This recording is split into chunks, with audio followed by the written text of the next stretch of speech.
Picture the ancient city of Jerusalem.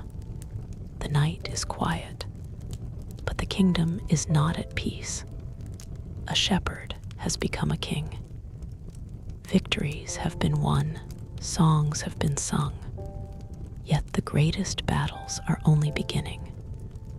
Because the story of David is not just about crowns and triumph. It is about power, temptation, betrayal, and the mercy of God. Tonight, you will hear the rise, the fall, and the redemption of a king. This is the book of 2 Samuel. David hears of Saul's death.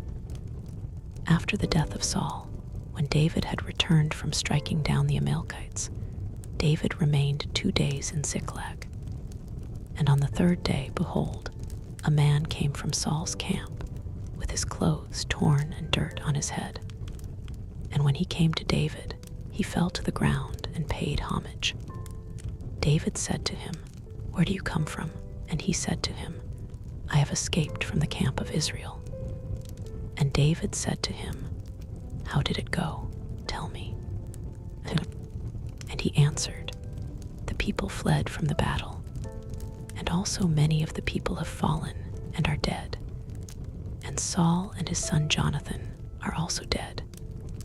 Then David said to the young man who told him, "How do you know that Saul and his son Jonathan are dead?" And the young man who told him said, "By chance I happened to be on Mount Gilboa, and there was Saul leaning on his spear. And behold, the chariots and the horsemen were close upon him. And when he looked behind him, he saw me and called to me. And I answered, 'Here I am.' And he said to me, 'Who are you?' I answered him, 'I am an Amalekite.' And he said to me, 'Stand beside me and kill me, for anguish has seized me, and yet my life still lingers.' So I stood beside him and killed him, because I was sure that he could not live after he had fallen.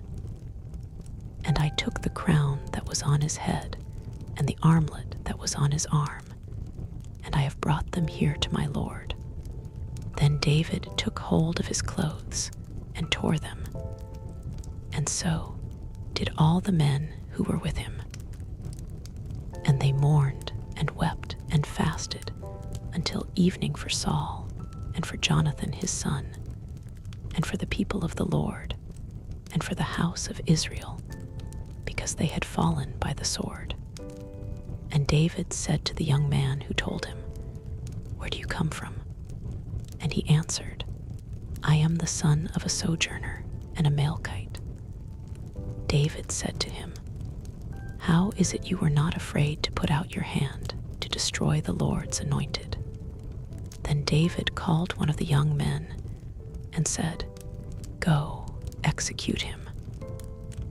And he struck him down so that he died. And David said to him, "Your blood be on your head, for your own mouth has testified against you, saying, 'I have killed the Lord's anointed.'" David's lament for Saul and Jonathan. And David lamented with this lamentation over Saul and Jonathan his son. And he said it should be taught to the people of Judah. "Behold, it is written in the book of Jasher." He said, "Your glory, O Israel, is slain on your high places. How the mighty have fallen. Tell it not in Gath, publish it not in the streets of Ashkelon, lest the daughters of the Philistines rejoice, lest the daughters of the uncircumcised exult. You mountains of Gilboa, let there be no dew or rain upon you, nor fields of offerings. For there the shield of the mighty was defiled, the shield of Saul, not anointed with oil. From the blood of the slain, from the fat of the mighty, the bow of Jonathan turned not back, and the sword of Saul returned not empty. Saul and Jonathan, beloved and lovely. In life and in death, they were not divided. They were swifter than eagles. They were stronger than lions.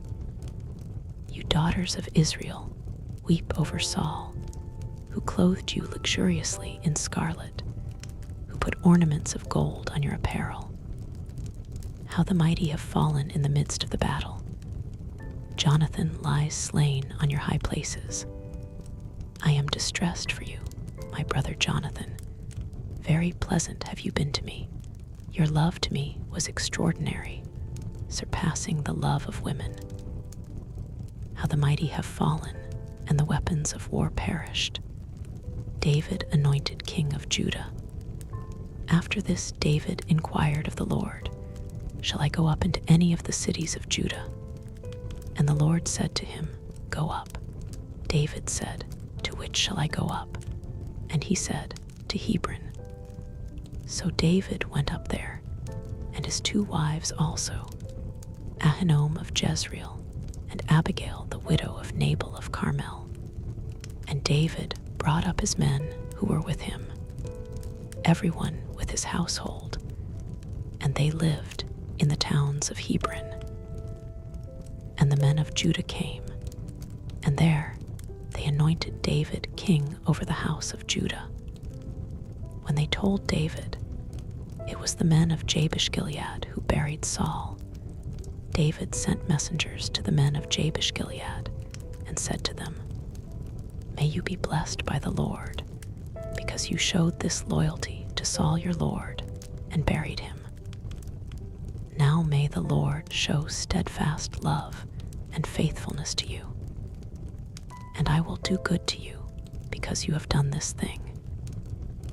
Now therefore let your hands be strong and be valiant, for Saul your lord is dead, and the house of Judah has anointed me king over them. Ishbosheth made king of Israel, but Abner the son of Ner, commander of Saul's army, took Ishbosheth the son of Saul and brought him over to Mahanaim, and he made him king over Gilead and the Ashurites, and Jezreel, and Ephraim and Benjamin, and all Israel. Ishbosheth, Saul's son, was 40 years old when he began to reign over Israel, and he reigned 2 years. But the house of Judah followed David, and the time that David was king in Hebron over the house of Judah was 7 years and 6 months. The battle of Jibon. Abner the son of Ner, and the servants of Ishbosheth the son of Saul went out from Mahanaim to Jibon. And Joab the son of Zeruiah and the servants of David went out and met them at the pool of Jibon. And they sat down, the one on the one side of the pool, and the other on the other side of the pool. And Abner said to Joab, Let the young men arise and compete before us. And Joab said, Let them arise. Then they arose and passed over by number, 12 for Benjamin and Ishbosheth the son of Saul, and 12 of the servants of David. And each caught his opponent by the head and thrust his sword in his opponent's side, so they fell down together. Therefore that place was called Helkath-Hazurim, which is at Jibon. And the battle was very fierce that day. And Abner and the men of Israel were beaten before the servants of David. And the 3 sons of Zeruiah were there, Joab, Abishai, and Asahel. Now Asahel was as swift of foot as a wild gazelle, and Asahel pursued Abner. And as he went, he turned neither to the right hand nor to the left from following Abner. Then Abner looked behind him and said, Is it you, Asahel? And he answered, It is I. Abner said to him, Turn aside to your right hand or to your left, and seize one of the young men and take his spoil. But Asahel would not turn aside from following him. And Abner said again to Asahel, Turn aside from following me. Why should I strike you to the ground? How then could I lift up my face to your brother Joab? he refused to turn aside. Therefore Abner struck him in the stomach with the butt of his spear, so that the spear came out at his back. And he fell there and died where he was. And all who came to the place where Asahel had fallen and died stood still. But Joab and Abishai pursued Abner. And as the sun was going down, they came to the hill of Ammah, which lies before Giah, on the way to the wilderness of Jibon. And the people of Benjamin gathered themselves together behind Abner and became one group, and took their stand on the top of a hill. Then Abner called to Joab, "Shall the sword devour forever? Do you not know that the end will be bitter? How long will it be before you tell your people to turn from the pursuit of their brothers?" And Joab said, "As God lives, if you had not spoken, surely the men would not have given up the pursuit of their brothers until the morning." So Joab blew the trumpet, and all the men stopped and pursued Israel no more, nor did they fight any more. And Abner and his men went all that night through the Arabah. They crossed the Jordan, and marching the whole morning, they came to Mahanaim.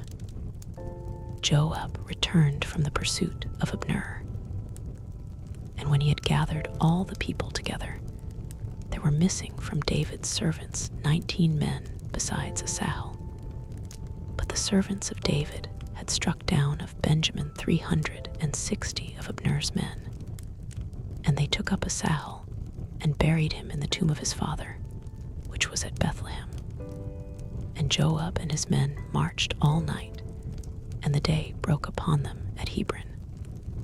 Abner joins David. There was a long war between the house of Saul and the house of David. And David grew stronger and stronger, while the house of Saul became weaker and weaker. And sons were born to David at Hebron. His firstborn was Amnon, of Ahinoam of Jezreel, and his second, Chilib, of Abigail the widow of Nabal of Carmel, and the third, Absalom the son of Maacah, the daughter of Talmai king of Geshur, and the fourth, Adonijah the son of Haggith, and the fifth, Shephatiah the son of Abital, and the sixth, Ithream of Eglah, David's wife. These were born to David in Hebron.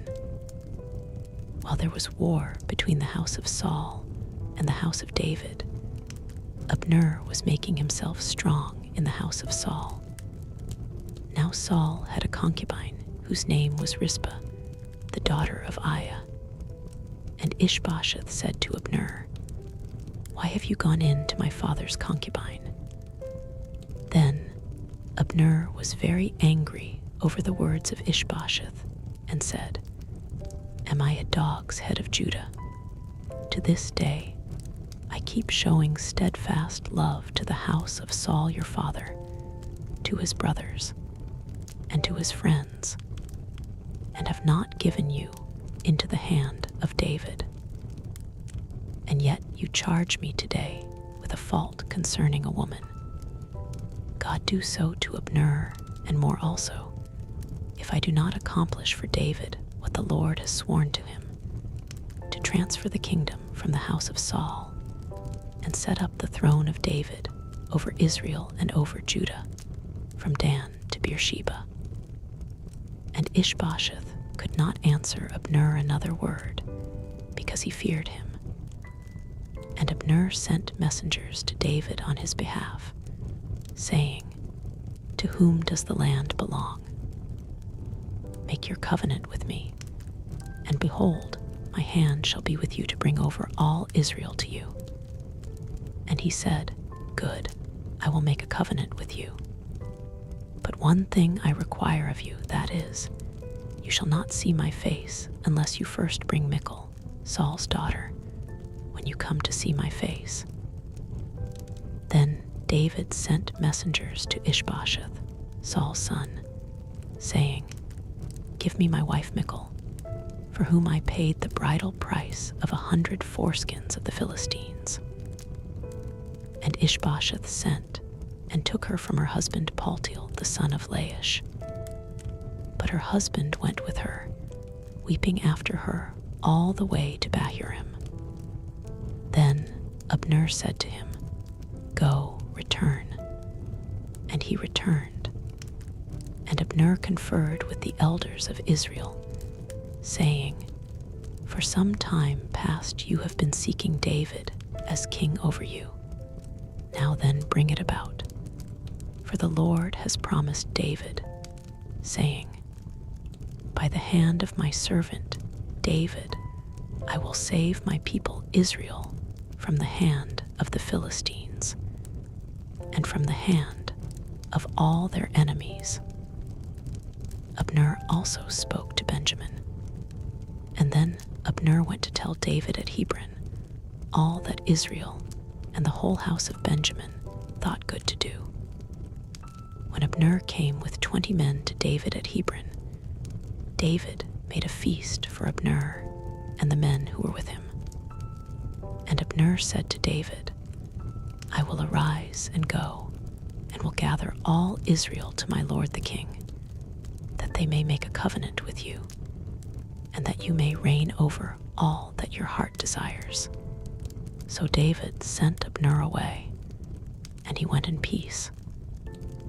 Just then the servants of David arrived with Joab from a raid, bringing much spoil with them. But Abner was not with David at Hebron, for he had sent him away, and he had gone in peace.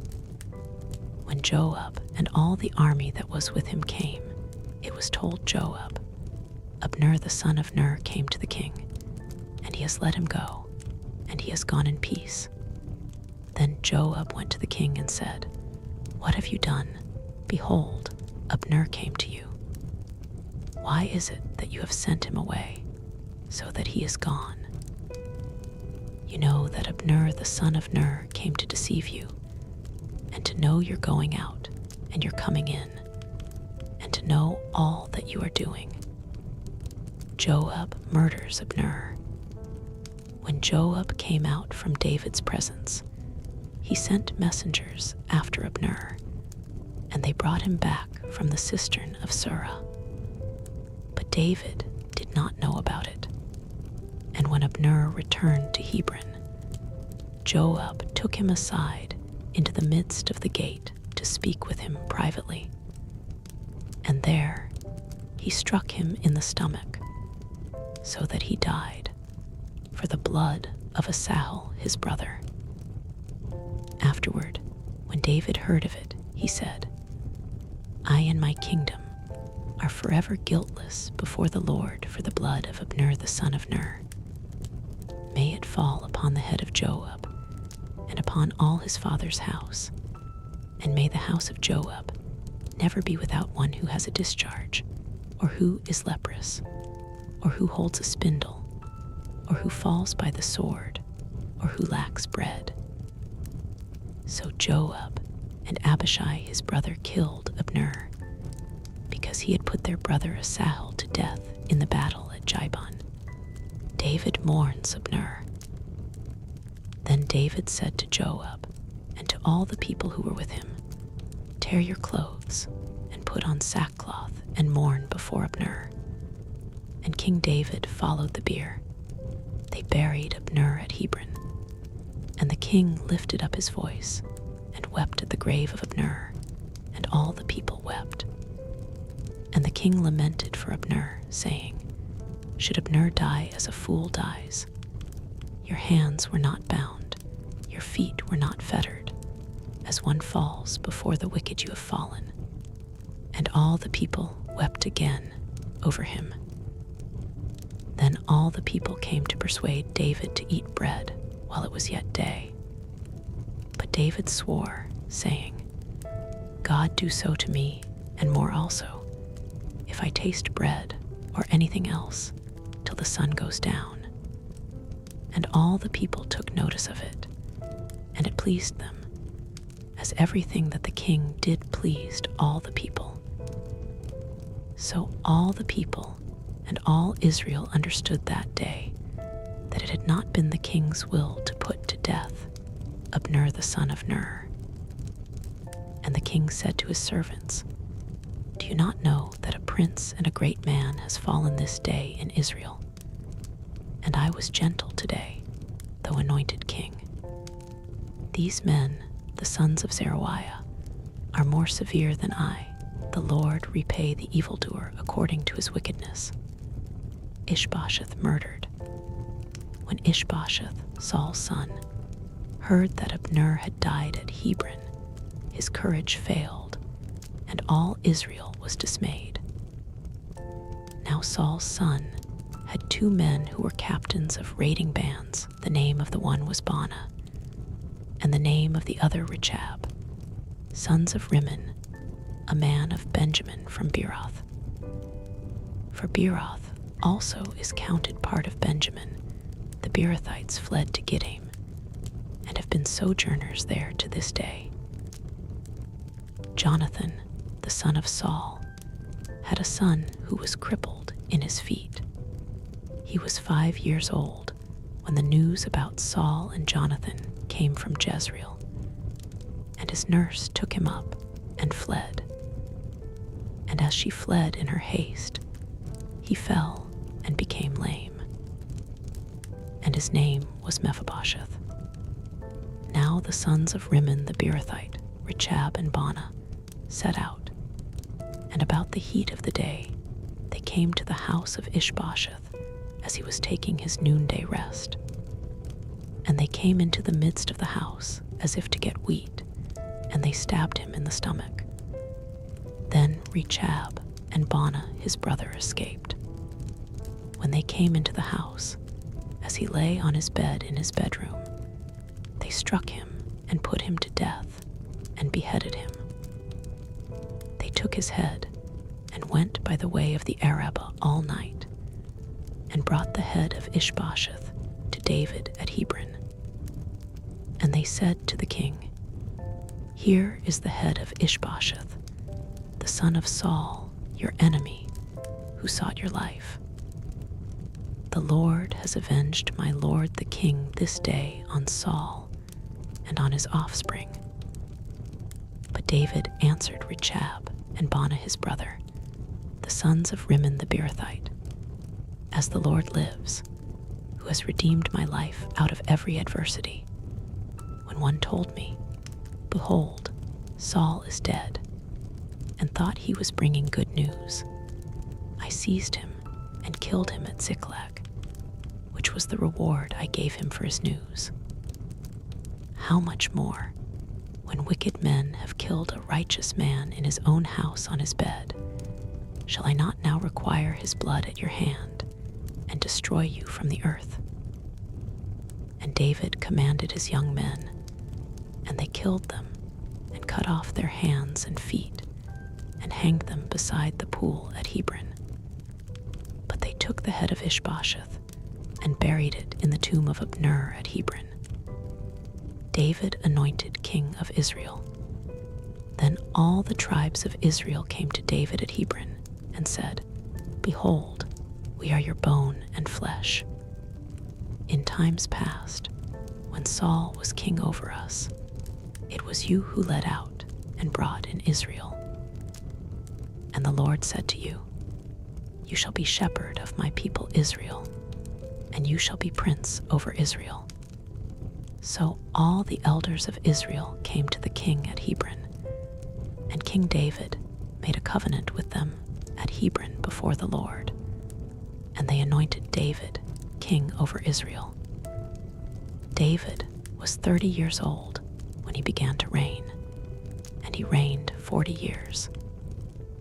At Hebron he reigned over Judah 7 years and 6 months, and at Jerusalem he reigned over all Israel and Judah 33 years. And the king and his men went to Jerusalem against the Jebusites, the inhabitants of the land, who said to David, "You will not come in here, but the blind and the lame will ward you off," thinking, "David cannot come in here." Nevertheless, David took the stronghold of Zion, that is the city of David. And David said on that day, whoever would strike the Jebusites, let him get up the water shaft to attack the lame and the blind, who are hated by David's soul. Therefore it is said, the blind and the lame shall not come into the house. And David lived in the stronghold and called it the city of David. And David built the city all around from the Millo inward. And David became greater and greater, for the Lord, the God of hosts, was with him. And Hiram king of Tyre sent messengers to David, and cedar trees, also carpenters and masons, who built David a house. And David knew that the Lord had established him king over Israel, and that he had exalted his kingdom for the sake of his people Israel. And David took more concubines and wives from Jerusalem after he came from Hebron, and more sons and daughters were born to David. And these are the names of those who were born to him in Jerusalem: Shammua, Shobab, Nathan, Solomon, Ibhar, Elishua, Nepheg, Japhia, Elishama, Eliada, and Eliphalet. David defeats the Philistines. When the Philistines heard that David had been anointed king over Israel, all the Philistines went up to search for David. But David heard of it and went down to the stronghold. Now the Philistines had come and spread out in the valley of Rephaim. And David inquired of the Lord, shall I go up against the Philistines? Will you give them into my hand? And the Lord said to David, go up, for I will certainly give the Philistines into your hand. And David came to Baal-perazim, and David defeated them there. And he said, the Lord has burst through my enemies before me like a bursting flood. Therefore the name of that place is called Baal-perazim. And the Philistines left their idols there, and David and his men carried them away. And the Philistines came up yet again and spread out in the valley of Rephaim. And when David inquired of the Lord, he said, you shall not go around to their rear, and come against them opposite the balsam trees. And when you hear the sound of marching in the tops of the balsam trees, then rouse yourself, for then the Lord has gone out before you to strike down the army of the Philistines. And David did as the Lord commanded him, and struck down the Philistines from Geba to Jezer. The ark brought to Jerusalem. David again gathered all the chosen men of Israel, 30,000. And David arose and went with all the people who were with him from Baal-Judah to bring up from there the ark of God, which is called by the name of the Lord of hosts, who sits enthroned on the cherubim. And they carried the ark of God on a new cart, and brought it out of the house of Abinadab, which was on the hill. And Uzzah and Ahio, the sons of Abinadab, were driving the new cart with the ark of God, and Ahio went before the ark. Uzzah and the ark. And David and all the house of Israel were making merry before the Lord, with songs and lyres, and harps, and tambourines, and castanets, and cymbals. And when they came to the thrashing floor of Nachon, Uzzah put out his hand to the ark of God, and took hold of it, for the oxen stumbled. And the anger of the Lord was kindled against Uzzah, and God struck him down there because of his error, and he died there beside the ark of God. And David was angry, because the Lord had burst forth against Uzzah. And that place is called Perez-Uzzah to this day. And David was afraid of the Lord that day, and he said, how can the ark of the Lord come to me?" So David was not willing to take the ark of the Lord into the city of David. But David took it aside to the house of Obed-Edom the Gittite. And the ark of the Lord remained in the house of Obed-Edom the Gittite 3 months. And the Lord blessed Obed-Edom and all his household. And it was told King David, "The Lord has blessed the household of Obed-Edom and all that belongs to him because of the ark of God." So David went and brought up the ark of God from the house of Obed-Edom to the city of David with rejoicing. And when those who bore the ark of the Lord had gone 6 steps, he sacrificed an ox and a fattened animal. And David danced before the Lord with all his might. And David was wearing a linen ephod. So David and all the house of Israel brought up the ark of the Lord with shouting and with the sound of the horn. David and Michal.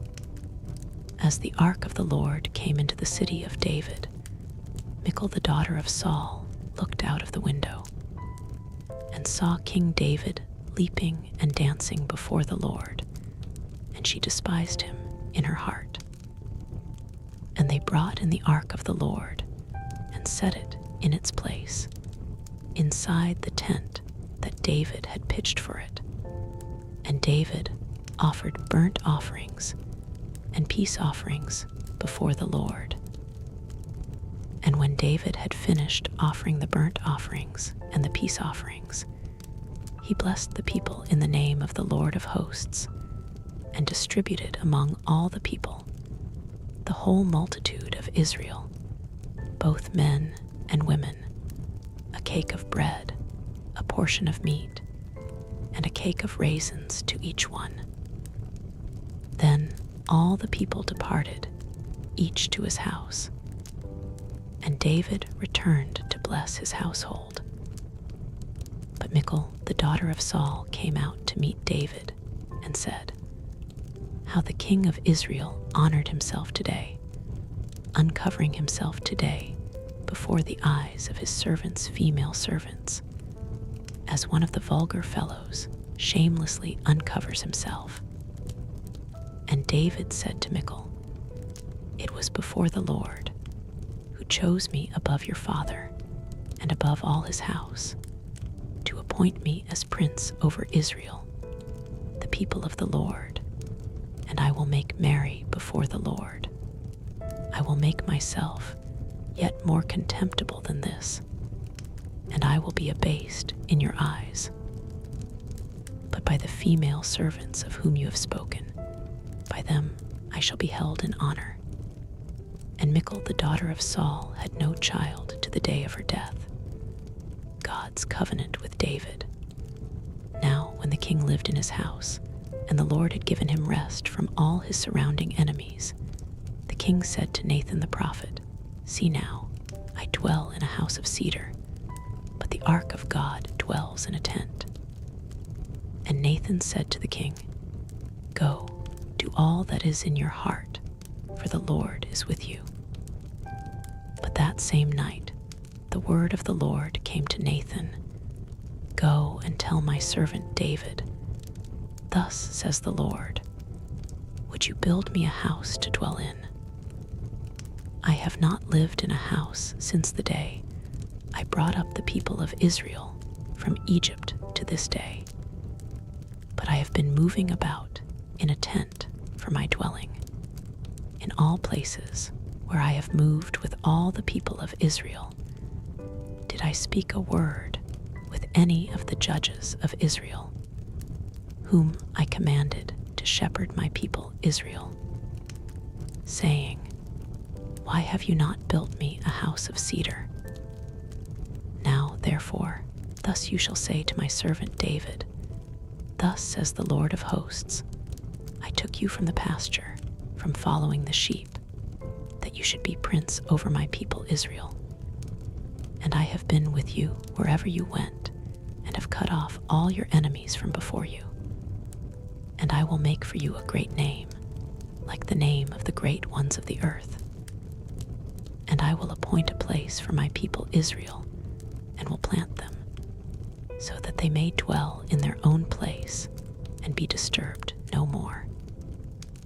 And violent men shall afflict them no more as formerly, from the time that I appointed judges over my people Israel. And I will give you rest from all your enemies. Moreover, the Lord declares to you that the Lord will make you a house.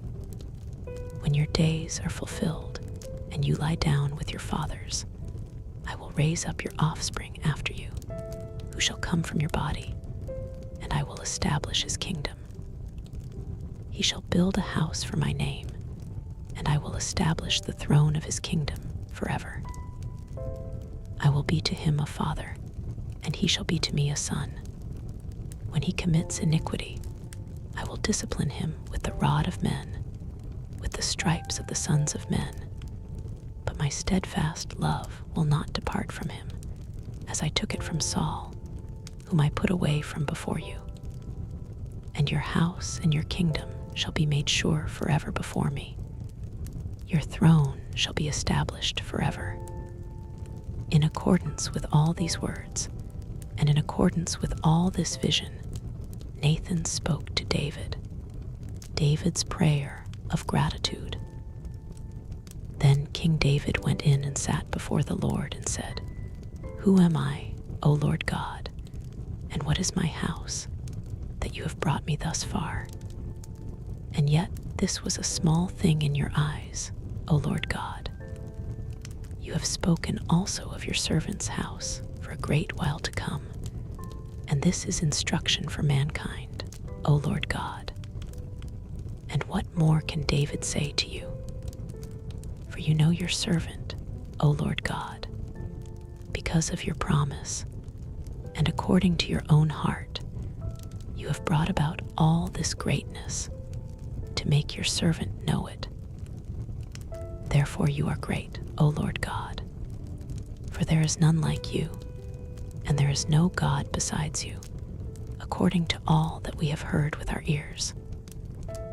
And who is like your people Israel, the one nation on earth whom God went to redeem to be his people, making himself a name, and doing for them great and awesome things by driving out before your people, whom you redeemed for yourself from Egypt, a nation and its gods. And you established for yourself your people Israel to be your people forever. And you, O Lord, became their God. And now, O Lord God, confirm forever the word that you have spoken concerning your servant and concerning his house, and do as you have spoken. And your name will be magnified forever, saying, The Lord of hosts is God over Israel, and the house of your servant David will be established before you. For you, O Lord of hosts, the God of Israel, have made this revelation to your servant, saying, I will build you a house. Therefore your servant has found courage to pray this prayer to you. And now, O Lord God, you are God, and your words are true, and you have promised this good thing to your servant. Now therefore may it please you to bless the house of your servant, so that it may continue forever before you. For you, O Lord God, have spoken, and with your blessing shall the house of your servant be blessed forever. David's victories. After this, David defeated the Philistines and subdued them, and David took Mephibosheth out of the hand of the Philistines. And he defeated Moab, and he measured them with a line, making them lie down on the ground. 2 lines he measured to be put to death, and 1 full line to be spared. And the Moabites became servants to David and brought tribute. David also defeated Hadazer, the son of Rehob, king of Zobah, as he went to restore his power at the river Euphrates. And David took from him 1,700 horsemen 20,000 foot soldiers. And David hamstrung all the chariot horses, but left enough for 100 chariots. And when the Syrians of Damascus came to help Hadadezer, king of Zobah, David struck down 22,000 men of the Syrians. Then David put garrisons in Aram of Damascus, and the Syrians became servants to David and brought tribute. And the Lord gave victory to David wherever he went. And David took the shields of gold that were carried by the servants of Hadadezer and brought them to Jerusalem. And from Beta and from Baradai, cities of Hadadezer, King David took very much bronze. When Toi, king of Hamath, heard that David had defeated the whole army of Hadadezer, Toi sent his son Joram to King David to ask about his health and to bless him, because he had fought against Hadadezer and defeated him. For Hadadezer had often been at war with Toi. And Joram brought with him articles of silver, of gold, and of bronze. These also King David dedicated to the Lord, together with the silver and gold that he dedicated from all the nations he subdued, from Edom, Moab, the Ammonites, the Philistines, Amalek, and from the spoil of Hadadezer, the son of Rehob, king of Zobah. And David made a name for himself when he returned from striking down 18,000 Edomites in the valley of Salt. Then he put garrisons in Edom. Throughout all Edom he put garrisons, and all the Edomites became David's servants. And the Lord gave victory to David wherever he went. David's officials. So David reigned over all Israel, and David administered justice and equity to all his people. Joab the son of Zeruiah was over the army, and Jehoshaphat the son of Ahilud was recorder, and Zadok the son of Ahitub and Ahimelech the son of Abiathar were priests, and Sariah was secretary, and Benaiah the son of Jehoiada was over the Cherethites and the Pelethites, and David's sons were priests. David's kindness to Mephibosheth. And David said, "Is there still anyone left of the house of Saul, that I may show him kindness for Jonathan's sake?" Now there was a servant of the house of Saul whose name was Ziba, and they called him to David. And the king said to him, "Are you Ziba?" And he said, "I am your servant." And the king said, "Is there not still someone of the house of Saul, that I may show the kindness of God to him?" Ziba said to the king, "There is still a son of Jonathan. He is crippled in his feet." The king said to him, "Where is he?" And Ziba said to the king, "He is in the house of Machir the son of Ammiel at Lodebar."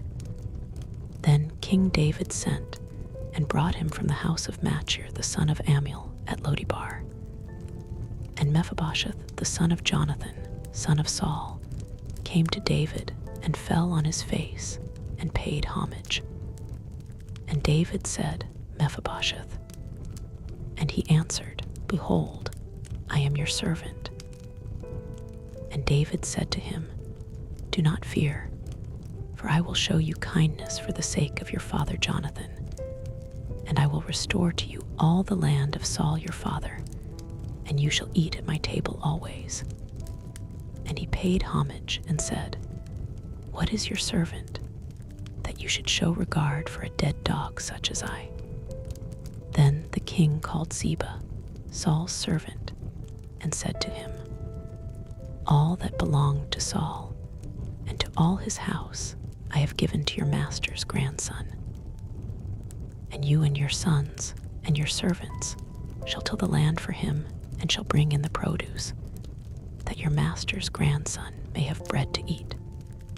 But Mephibosheth, your master's grandson, shall always eat at my table, Now Ziba had 15 sons and 20 servants.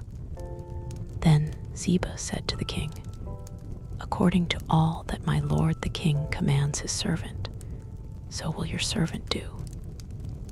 So Mephibosheth ate at David's table like one of the king's sons. And Mephibosheth had a young son, whose name was Micah. And all who lived in Ziba's house became Mephibosheth's servants. So Mephibosheth lived in Jerusalem, for he ate always at the king's table. Now he was lame in both his feet. David defeats Ammon and Syria. After this, the king of the Ammonites died, and Hanun his son reigned in his place.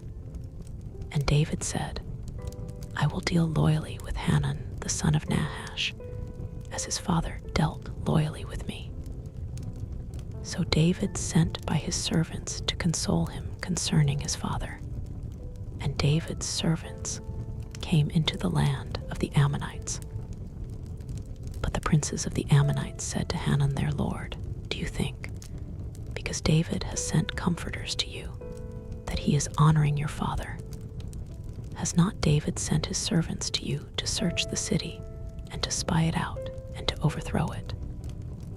So Hanun took David's servants and shaved off half the beard of each and cut off their garments in the middle at their hips and sent them away. When it was told David, he sent to meet them, for the men were greatly ashamed. And the king said, "Remain at Jericho until your beards have grown, and then return." When the Ammonites saw that they had become a stench to David, the Ammonites sent and hired the Syrians of Beth-Rehob and the Syrians of Zobah, 20,000 foot soldiers, and the king of Maacah with 1,000 men, and the men of Tob, 12,000 men. And when David heard of it, he sent Joab and all the host of the mighty men. And the Ammonites came out and drew up in battle array at the entrance of the gate. And the Syrians of Zobah and of Rehob, and the men of Tob and Maacah were by themselves in the open country. When Joab saw that the battle was set against him, both in front and in the rear, he chose some of the best men of Israel and arrayed them against the Syrians. The rest of his men he put in the charge of Abishai his brother, and he arrayed them against the Ammonites. And he said, "If the Syrians are too strong for me, then you shall help me. But if the Ammonites are too strong for you, then I will come and help you. Be of good courage, and let us be courageous for our people, and for the cities of our God, and may the Lord do what seems good to him." So Joab and the people who were with him drew near to battle against the Syrians, and they fled before him. And when the Ammonites saw that the Syrians fled, they likewise fled before Abishai and entered the city. Then Joab returned from fighting against the Ammonites and came to Jerusalem. But when the Syrians saw that they had been defeated by Israel, they gathered themselves together. And Hadadezer sent and brought out the Syrians who were beyond the Euphrates. They came to Helam, with Shobach the commander of the army of Hadadezer at their head. And when it was told David, he gathered all Israel together and crossed the Jordan and came to Helam. The Syrians arrayed themselves against David and fought with him. And the Syrians fled before Israel.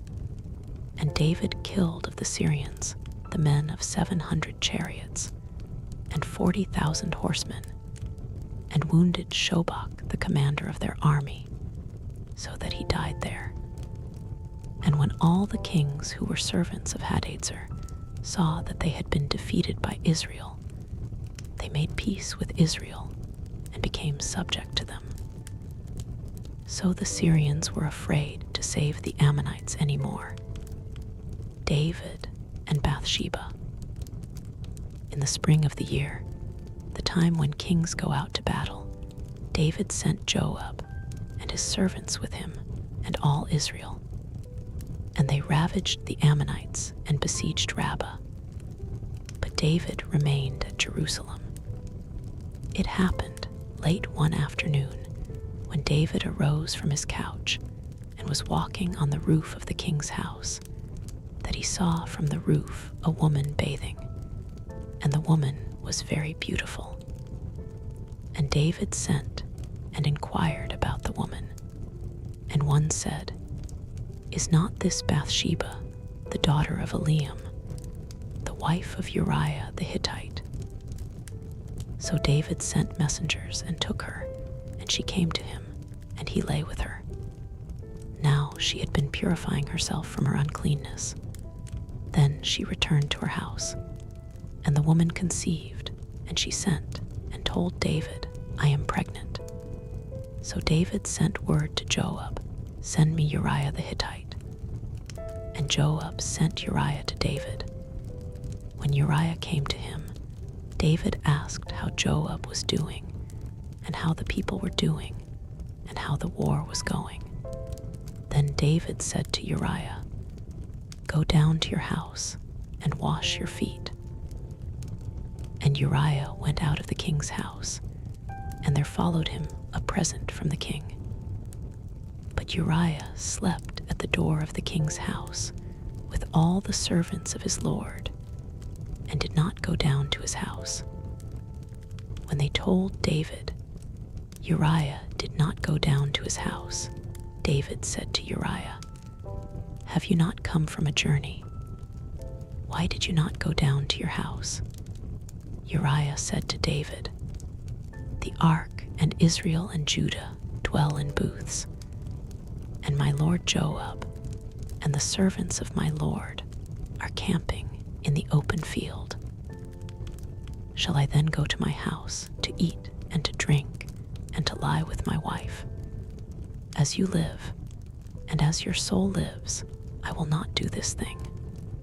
Then David said to Uriah, "Remain here today also, and tomorrow I will send you back."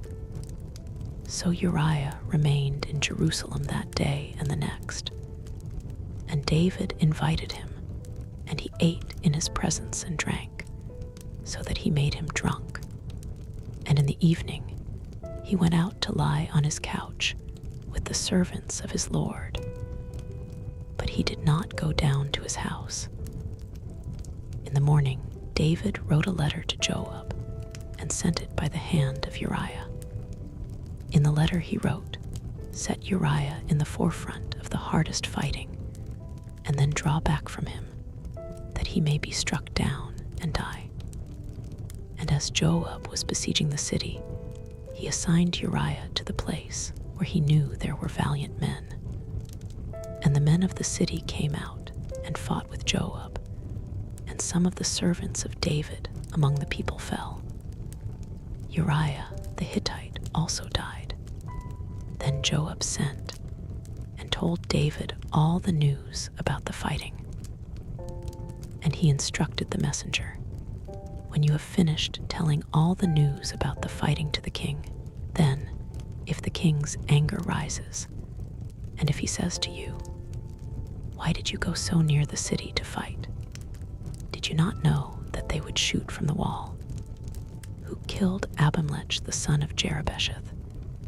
Did not a woman cast an upper millstone on him from the wall, so that he died at Thebez? Why did you go so near the wall?' Then you shall say, 'Your servant Uriah the Hittite is dead also.'" So the messenger went and came and told David all that Joab had sent him to tell. The messenger said to David, "The men gained an advantage over us and came out against us in the field, but we drove them back to the entrance of the gate. Then the archers shot at your servants from the wall. Some of the king's servants are dead, and your servant Uriah the Hittite is dead also." David said to the messenger, "Thus shall you say to Joab, 'Do not let this matter trouble you, for the sword devours now one and now another. Strengthen your attack against the city and overthrow it, and encourage him." When the wife of Uriah heard that Uriah her husband was dead, she lamented over her husband. And when the mourning was over, David sent and brought her to his house, and she became his wife and bore him a son. But the thing that David had done displeased the Lord. Nathan rebukes David, and the Lord sent Nathan to David. He came to him and said to him, "There were two men in a certain city, the one rich and the other poor. The rich man had very many flocks and herds, but the poor man had nothing but one little ewe lamb, which he had bought. And he brought it up, and it grew up with him and with his children. It used to eat of his morsel and drink from his cup and lie in his arms, and it was like a daughter to him. Now there came a traveler to the rich man, and he was unwilling to take one of his own flock or herd to prepare for the guest who had come to him. But he took the poor man's lamb and prepared it for the man who had come to him. Then David's anger was greatly kindled against the man, and he said to Nathan, "As the Lord lives, the man who has done this deserves to die, and he shall restore the lamb fourfold, because he did this thing, and because he had no pity." Nathan said to David, "You are the man. Thus says the Lord, the God of Israel, I anointed you king over Israel, and I delivered you out of the hand of Saul, and I gave you your master's house, and your master's wives into your arms, and gave you the house of Israel and of Judah. And if this were too little, I would add to you as much more. Why have you despised the word of the Lord, to do what is evil in his sight? You have struck down Uriah the Hittite with the sword, and have taken his wife to be your wife, and have killed him with the sword of the Ammonites.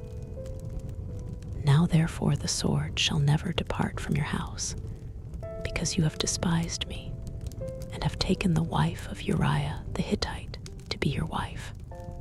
Thus says the Lord, Behold, I will raise up evil against you out of your own house, and I will take your wives before your eyes and give them to your neighbor, and he shall lie with your wives in the sight of the sun.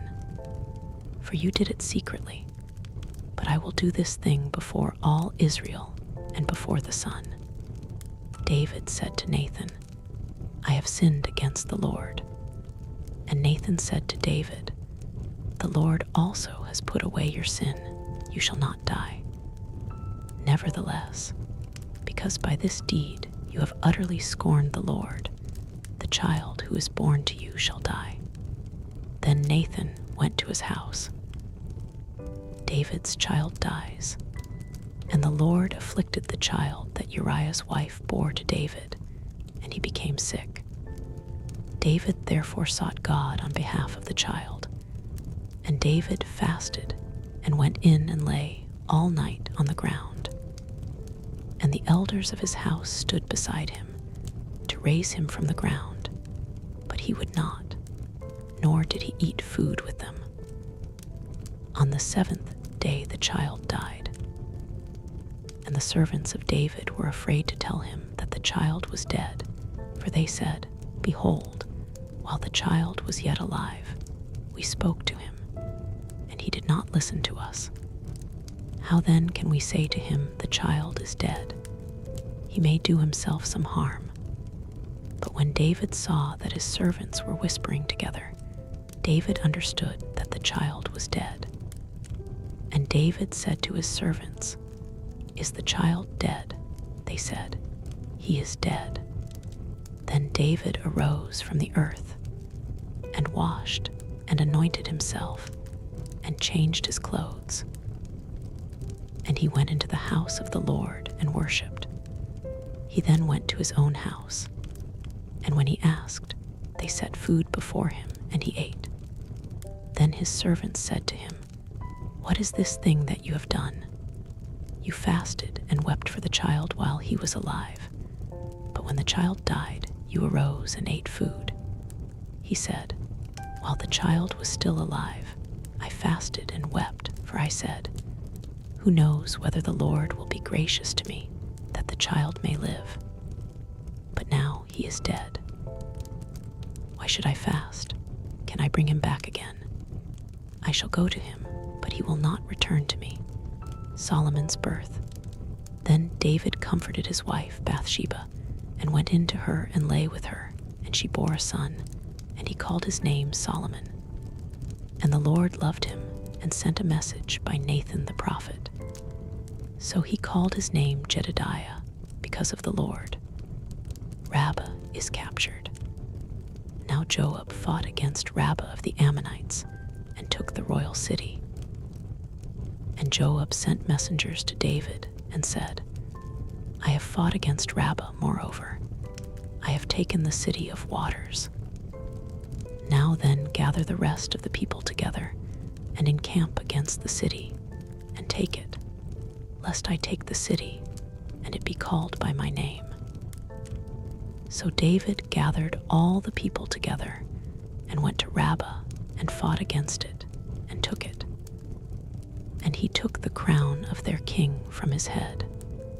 The weight of it was a talent of gold, and in it was a precious stone, and it was placed on David's head.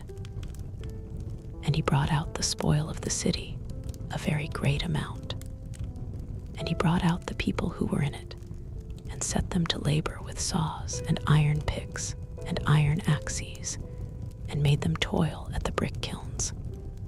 And thus he did to all the cities of the Ammonites. Then David and all the people returned to Jerusalem, Amnon and Tamar. Now Absalom, David's son, had a beautiful sister, whose name was Tamar. And after a time Amnon, David's son, loved her. And Amnon was so tormented that he made himself ill because of his sister Tamar, for she was a virgin, and it seemed impossible to Amnon to do anything to her. But Amnon had a friend, whose name was Jonadab, the son of Shimea, David's brother. And Jonadab was a very crafty man. And he said to him, "O son of the king, why are you so haggard morning after morning? Will you not tell me?" Amnon said to him, "I love Tamar, my brother Absalom's sister." Jonadab said to him, "Lie down on your bed and pretend to be ill. And when your father comes to see you, say to him, 'Let my sister Tamar come and give me bread to eat, and prepare the food in my sight, that I may see it and eat it from her hand.'" So Amnon lay down and pretended to be ill. And when the king came to see him, Amnon said to the king, "Please let my sister Tamar come and make a couple of cakes in my sight, that I may eat from her hand." Then David sent home to Tamar, saying, "Go to your brother Amnon's house and prepare food for him." Good. So Tamar went to her brother Amnon's house, where he was lying down. And she took dough and kneaded it, and made cakes in his sight, and baked the cakes. And she took the pan and emptied it out before him, but he refused to eat. And Amnon said, "Send out everyone from me." So everyone went out from him. Then Amnon said to Tamar, "Bring the food into the chamber, that I may eat from your hand." And Tamar took the cakes she had made, and brought them into the chamber to Amnon her brother. But when she brought them near him to eat, he took hold of her and said to her, "Come, lie with me, my sister." She answered him, "No, my brother, do not violate me. For such a thing is not done in Israel. Do not do this outrageous thing. As for me, where could I carry my shame? And as for you, you would be as one of the outrageous fools in Israel. Now therefore, please speak to the king, for he will not withhold me from you." But he would not listen to her, and being stronger than she, he violated her and lay with her. Then Amnon hated her with very great hatred, so that the hatred with which he hated her was greater than the love with which he had loved her. And Amnon said to her, "Get up, go." But she said to him, "No, my brother, for this wrong in sending me away is greater than the other that you did to me." But he would not listen to her. He called the young man who served him and said, "Put this woman out of my presence and bolt the door after her." Now she was wearing a long robe with sleeves, for thus were the virgin daughters of the king dressed. So his servant put her out and bolted the door after her. And Tamar put ashes on her head and tore the long robe that she wore. And she laid her hand on her head and went away, crying aloud as she went. And her brother Absalom said to her, "Has Amnon your brother been with you? Now hold your peace, my sister. He is your brother. Do not take this to heart." So Tamar lived, a desolate woman, in her brother Absalom's house. When King David heard of all these things, he was very angry. But Absalom spoke to Amnon neither good nor bad, for Absalom hated Amnon because he had violated his sister Tamar. Absalom murders Amnon.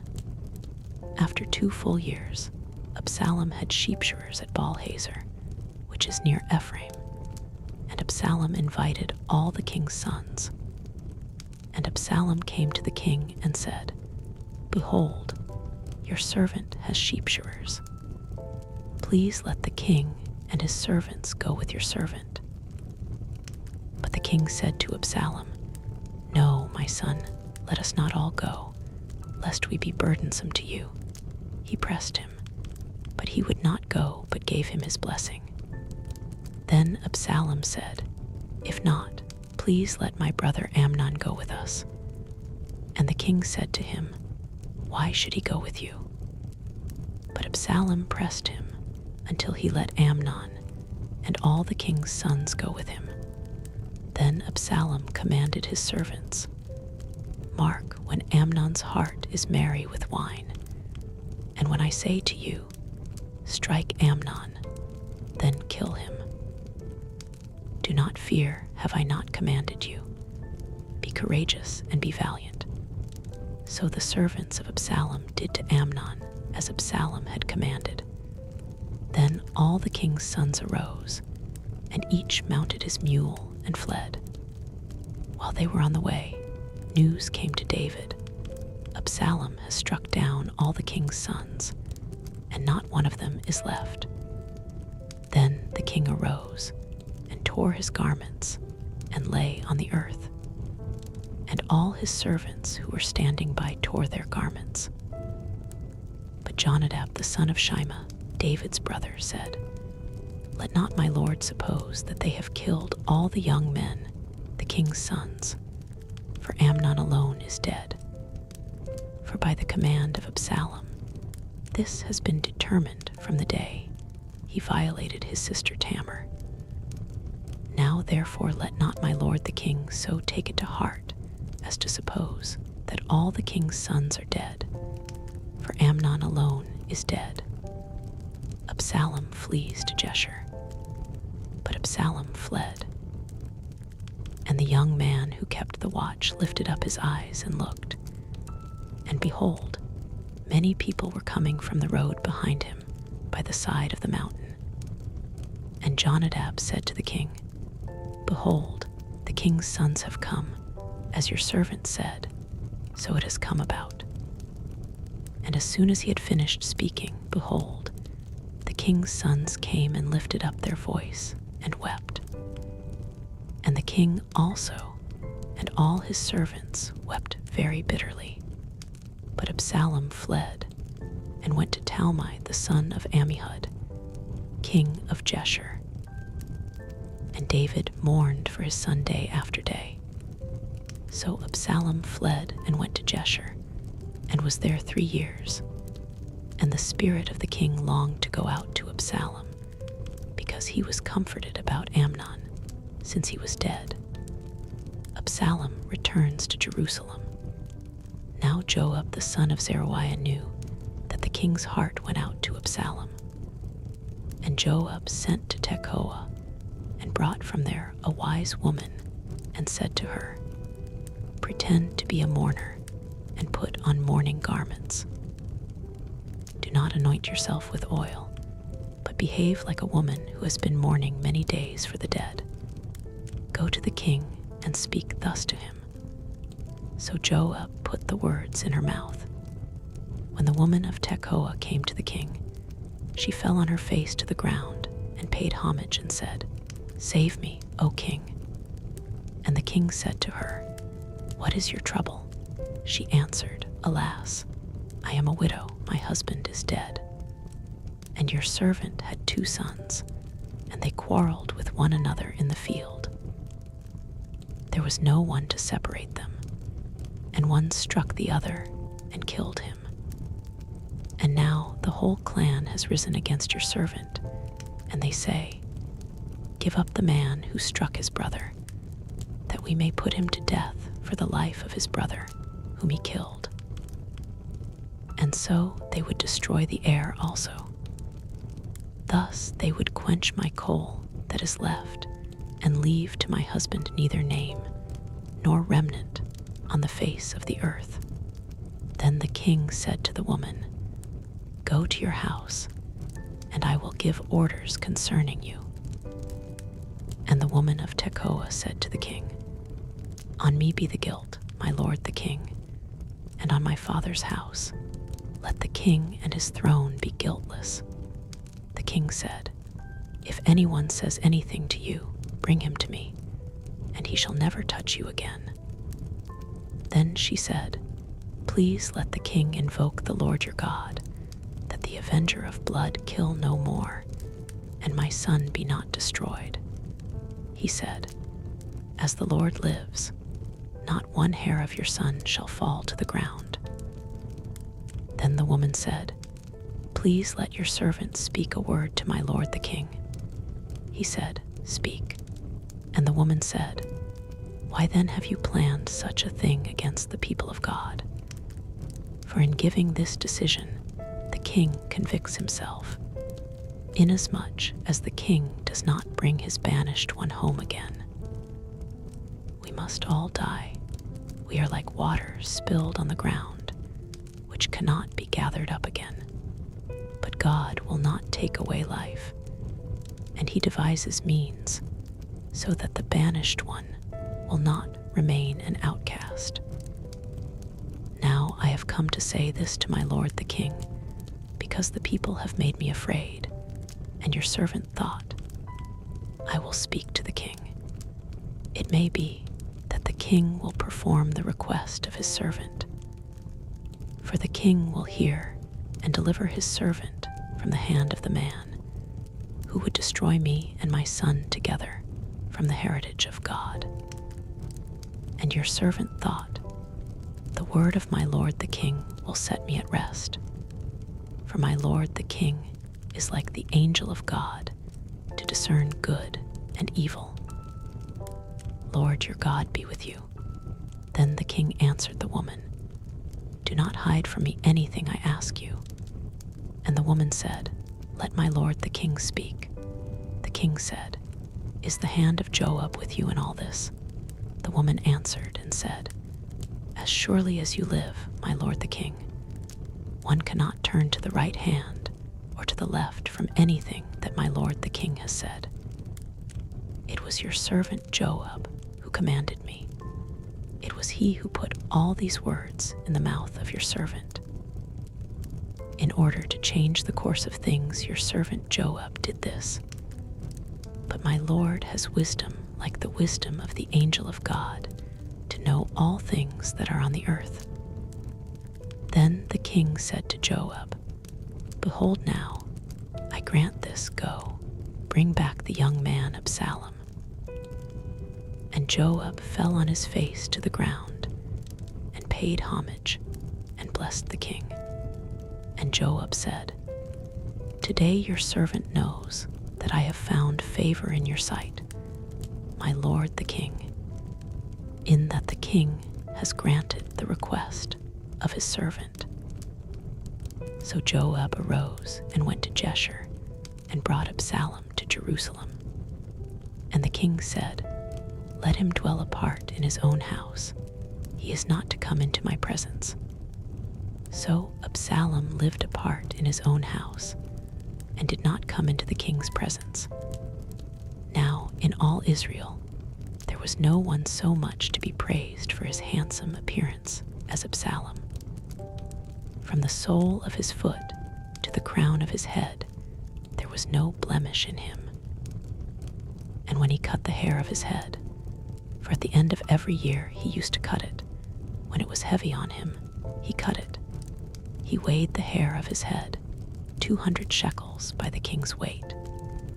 There were born to Absalom 3 sons, and one daughter whose name was Tamar. She was a beautiful woman. So Absalom lived 2 full years in Jerusalem without coming into the king's presence. Then Absalom sent for Joab to send him to the king, but Joab would not come to him. And he sent a second time, but Joab would not come. Then he said to his servants, See, Joab's field is next to mine, and he has barley there. Go and set it on fire. So Absalom's servants set the field on fire. Then Joab arose and went to Absalom at his house and said to him, Why have your servants set my field on fire?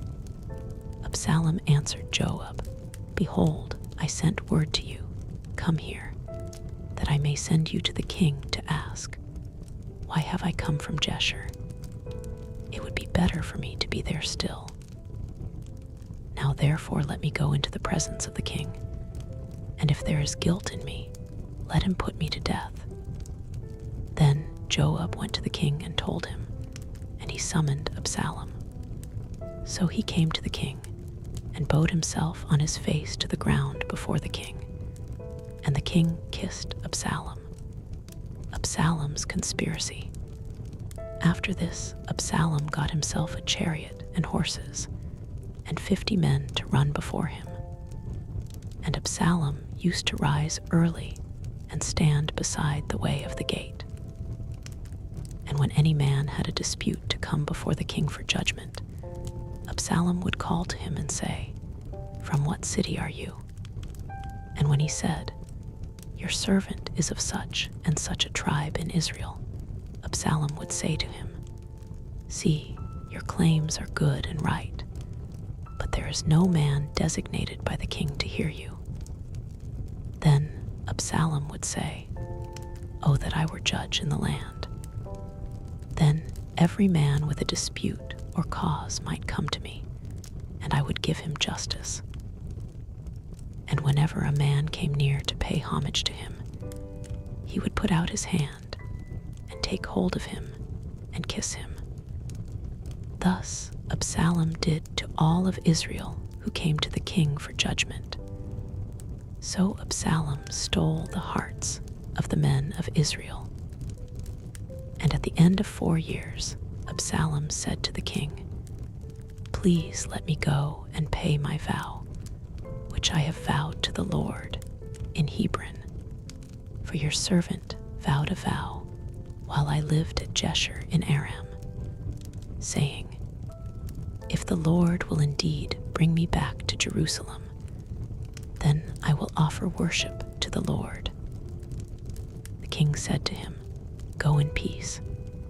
So he arose and went to Hebron. But Absalom sent secret messengers throughout all the tribes of Israel, saying, As soon as you hear the sound of the trumpet, then say, 'Absalom is king at Hebron.'" With Absalom went 200 men from Jerusalem who were invited guests, and they went in their innocence and knew nothing. And while Absalom was offering the sacrifices, he sent for Ahithophel the Gilonite, David's counselor, from his city Gilo. And the conspiracy grew strong, and the people with Absalom kept increasing. David flees Jerusalem, and a messenger came to David, saying, "The hearts of the men of Israel have gone after Absalom."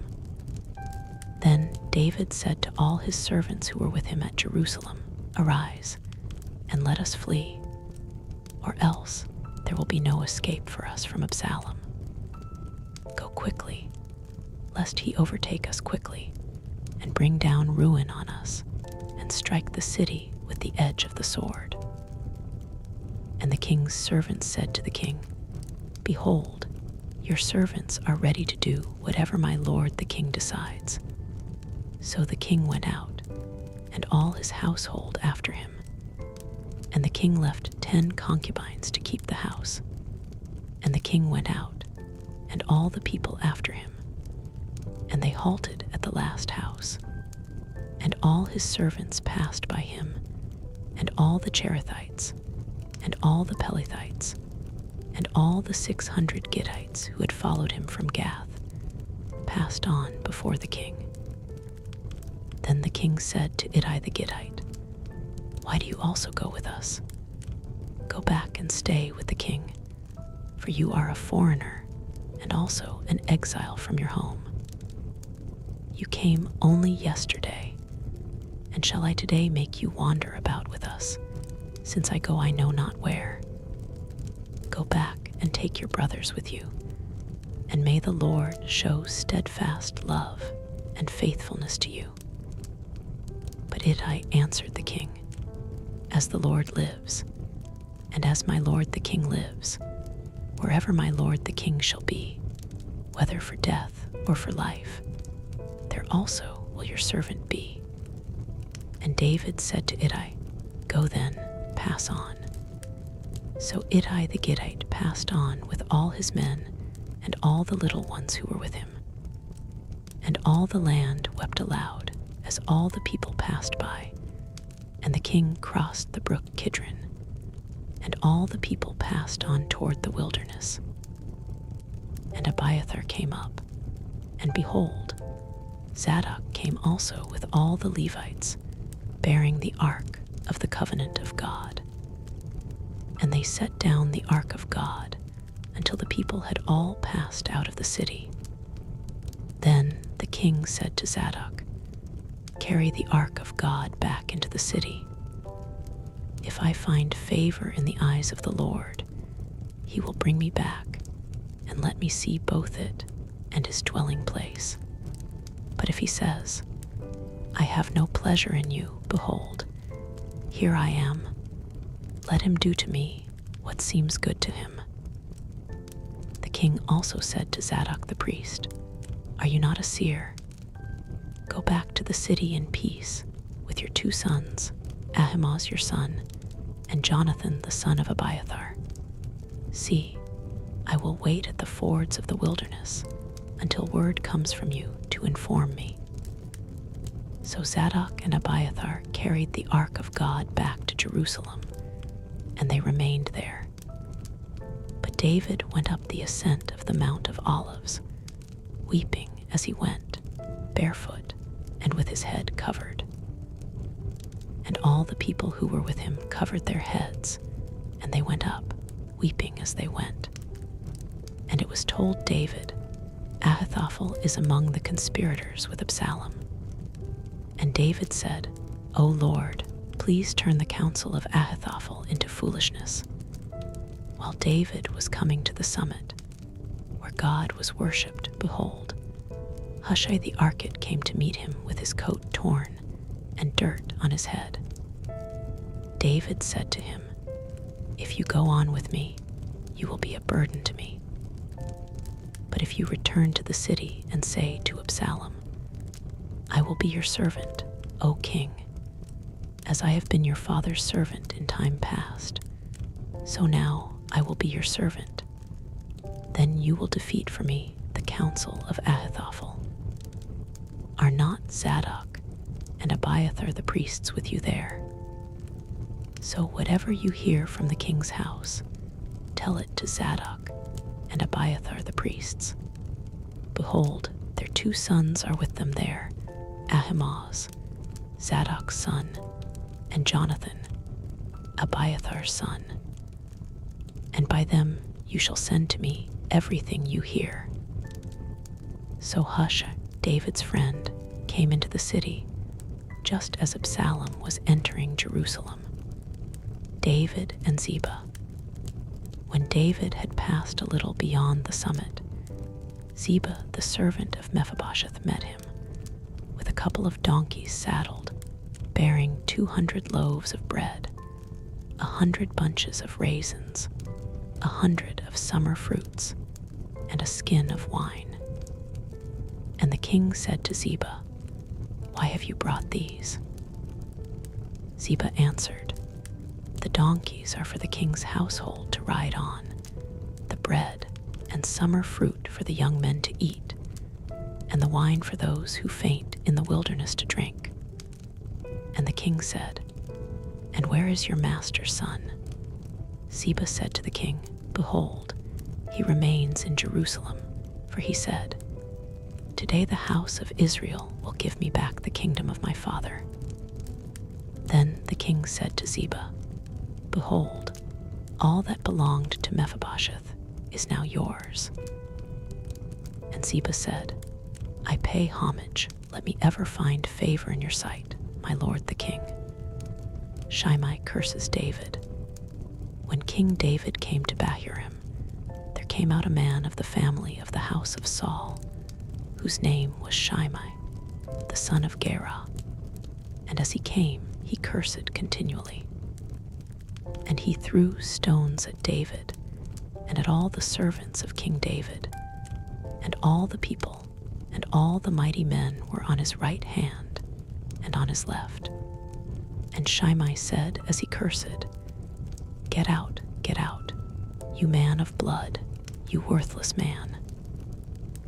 The Lord has avenged on you all the blood of the house of Saul, in whose place you have reigned, and the Lord has given the kingdom into the hand of your son Absalom.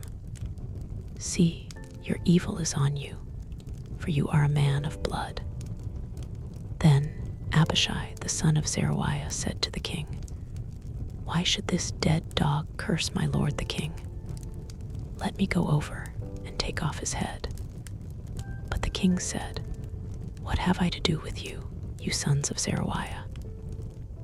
If he is cursing because the Lord has said to him, 'Curse David,' who then shall say, 'Why have you done so?'"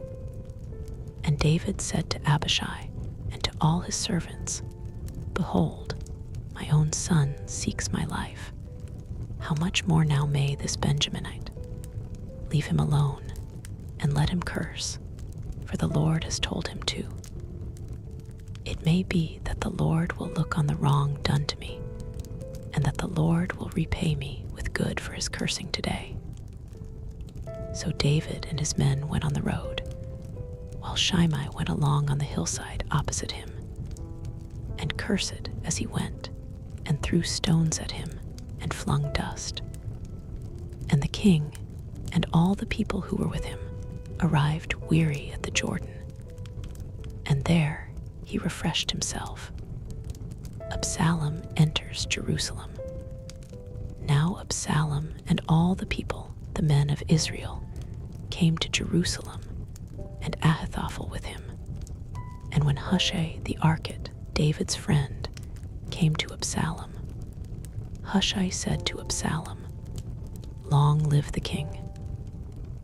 Long live the king!" And Absalom said to Hushai, "Is this your loyalty to your friend? Why did you not go with your friend?" And Hushai said to Absalom, "No, for whom the Lord and this people and all the men of Israel have chosen, his I will be, and with him I will remain." And again Whom should I serve? Should it not be his son? As I have served your father, so I will serve you." Then Absalom said to Ahithophel, "Give your counsel. What shall we do?" Ahithophel said to Absalom, "Go in to your father's concubines, whom he has left to keep the house, and all Israel will hear that you have made yourself a stench to your father, and the hands of all who are with you will be strengthened." So they pitched a tent for Absalom on the roof, and Absalom went in to his father's concubines in the sight of all Israel. Now in those days the counsel that Ahithophel gave was as if one consulted the word of God. So was all the counsel of Ahithophel esteemed, both by David and by Absalom. Hushai saves David. Moreover, Ahithophel said to Absalom, "Let me choose 12,000 men, and I will arise and pursue David tonight. I will come upon him while he is weary and discouraged, and throw him into a panic, and all the people who are with him will flee. I will strike down only the king, and I will bring all the people back to you, as a bride comes home to her husband. You seek the life of only one man, and all the people will be at peace." And the advice seemed right in the eyes of Absalom and all the elders of Israel. Then Absalom said, "Call Hushai the Archite also, and let us hear what he has to say." And when Hushai came to Absalom, Absalom said to him, "Thus has Ahithophel spoken. Shall we do as he says? If not, you speak."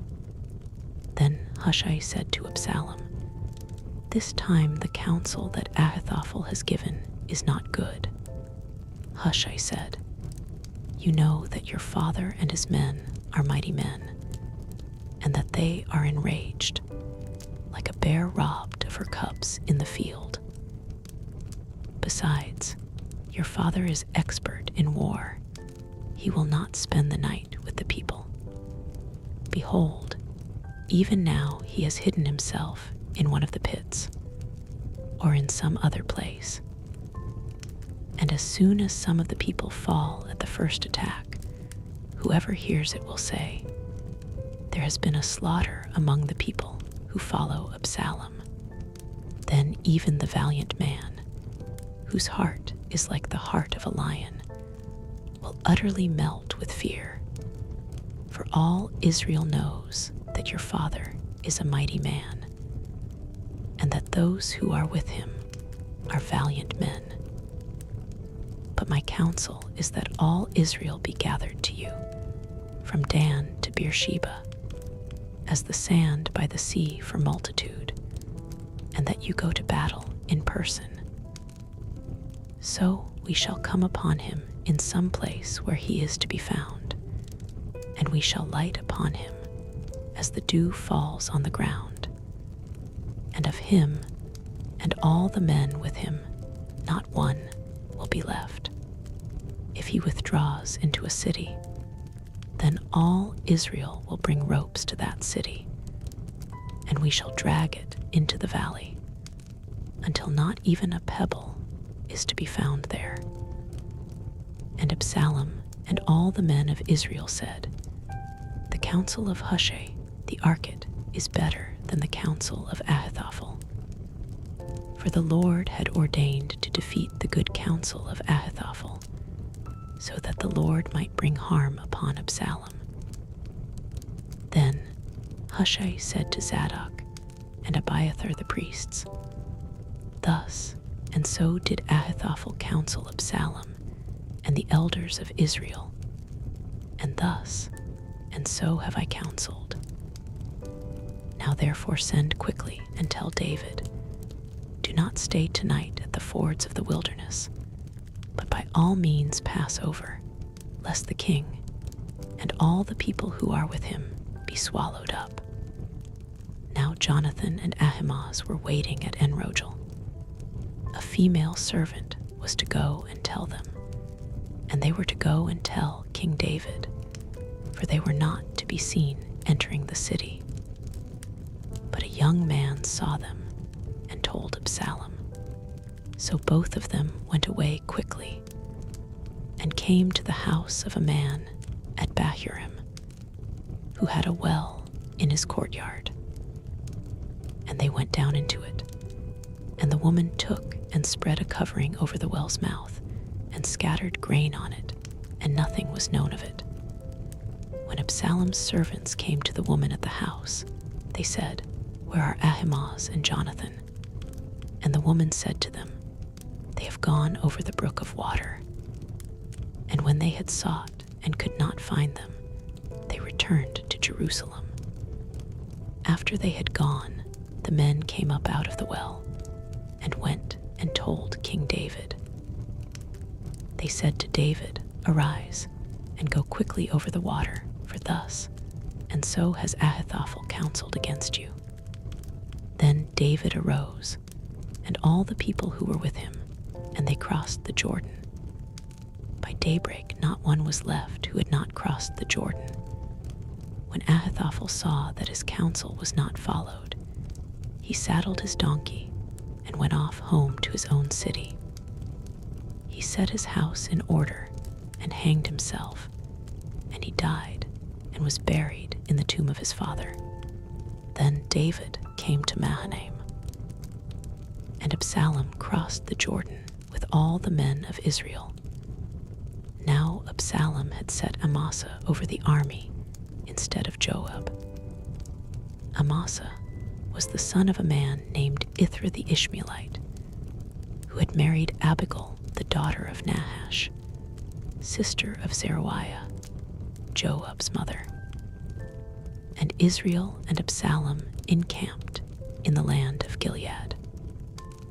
When David came to Mahanaim, Shobai the son of Nahash from Rabbah of the Ammonites, and Machir the son of Ammiel from Lodibar, and Barzillai the Gileadite from Rogelim, brought beds, basins, and earthen vessels, wheat, barley, flour, parched grain, beans, and lentils, honey and curds and sheep, and cheese from the herd, for David and the people with him to eat, for they said, "The people are hungry and weary and thirsty in the wilderness." Absalom killed. Then David mustered the men who were with him, and set over them commanders of thousands and commanders of hundreds.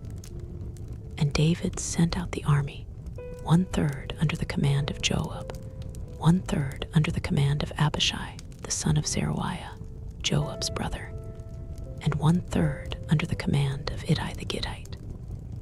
And the king said to the men, "I myself will also go out with you."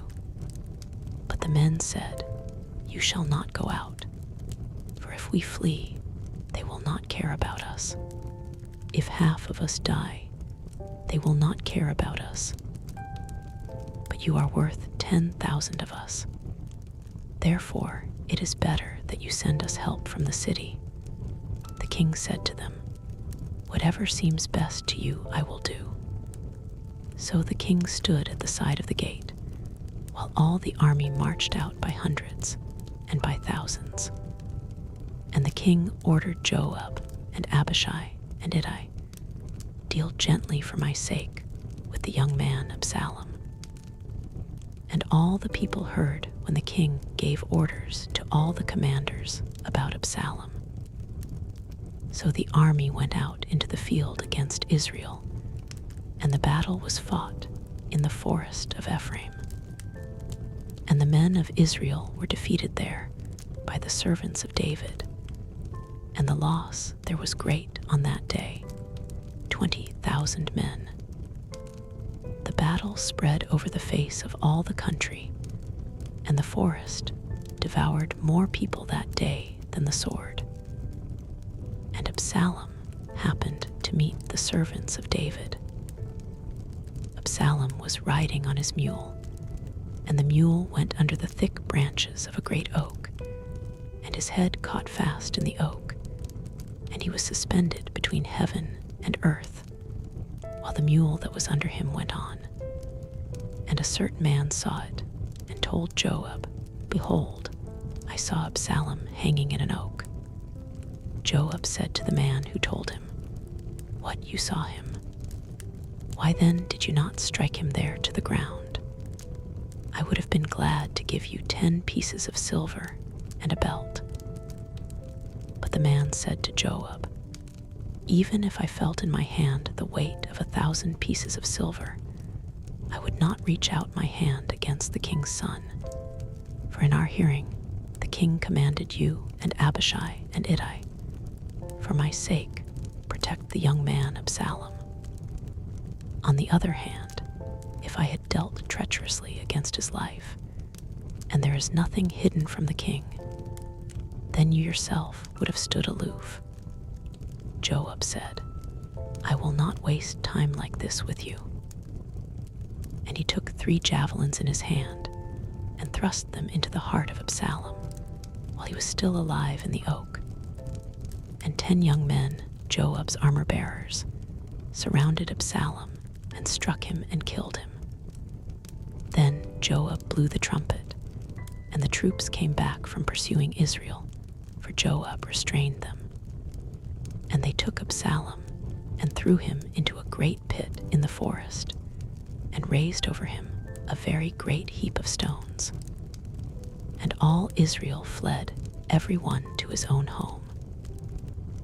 Now Absalom in his lifetime had taken and set up for himself the pillar that is in the king's valley, for he said, I have no son to keep my name in remembrance. He called the pillar after his own name, and it is called Absalom's monument to this day. David hears of Absalom's death. Then Ahimaaz the son of Zadok said, Let me run and carry news to the king that the Lord has delivered him from the hand of his enemies. And Joab said to him, You are not to carry news today. You may carry news another day, but today you shall carry no news, because the king's son is dead. Then Joab said to the Cushite, Go, tell the king what you have seen. The Cushite bowed before Joab and ran. Then Ahimaaz the son of Zadok said again to Joab, Come what may, let me also run after the Cushite.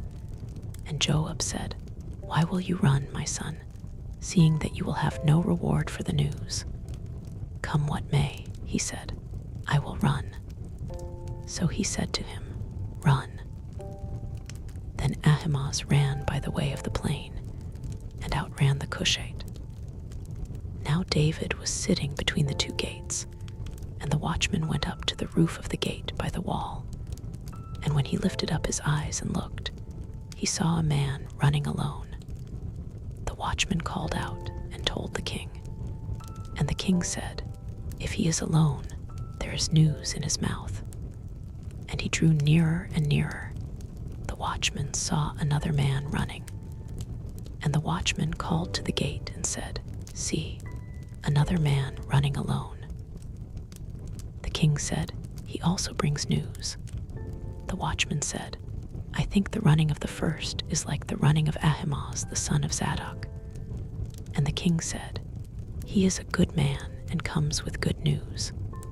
Then Ahimaaz cried out to the king, All is well. And he bowed before the king with his face to the earth and said, Blessed be the Lord your God, who has delivered up the men who raised their hand against my lord the king. And the king said, Is it well with the young man Absalom? Ahimaaz answered, When Joab sent the king's servant, your servant, I saw a great commotion, but I do not know what it was. And the king said, Turn aside and stand here. So he turned aside and stood still. David's grief. And behold, the Cushite came, and the Cushite said, Good news for my lord the king. For the Lord has delivered you this day from the hand of all who rose up against you. The king said to the Cushite, Is it well with the young man Absalom? And the Cushite answered, May the enemies of my lord the king, and all who rise up against you for evil be like that young man." And the king was deeply moved, and went up to the chamber over the gate, and wept. And as he went, he said, "O my son Absalom, my son Absalom, would I had died instead of you, O Absalom, my son, my son." Joab rebukes David. It was told Joab, "Behold, the king is weeping and mourning for Absalom." So the victory that day was turned into mourning for all the people, for the people heard that day, "The king is grieving for his son." And the people stole into the city that day, as people steal in who are ashamed when they flee in battle. The king covered his face, and the king cried with a loud voice, "O my son Absalom, O Absalom, my son, my son." Then Joab came into the house to the king and said, "You have today covered with shame the faces of all your servants, who have this day saved your life, and the lives of your sons and your daughters, and the lives of your wives and your concubines, because you love those who hate you and hate those who love you. For you have made it clear today that commanders and servants are nothing to you. For today I know that if Absalom were alive, and all of us were dead today, then you would be pleased. Now therefore arise, go out and speak kindly to your servants, for I swear by the Lord, if you do not go, not a man will stay with you this night, and this will be worse for you than all the evil that has come upon you from your youth until now." Then the king arose and took his seat in the gate, and the people were all told, "Behold, the king is sitting in the gate." And all the people came before the king. David returns to Jerusalem. Now Israel had fled every man to his own home. And all the people were arguing throughout all the tribes of Israel, saying, "The king delivered us from the hand of our enemies, and saved us from the hand of the Philistines. And now he has fled out of the land from Absalom. But Absalom, whom we anointed over us, is dead in battle. Now therefore, why do you say nothing about bringing the king back?" And King David sent this message to Zadok and Abiathar the priests. "Say to the elders of Judah, why should you be the last to bring the king back to his house, when the word of all Israel has come to the king? You are my brothers, you are my bone and my flesh. Why then should you be the last to bring back the king?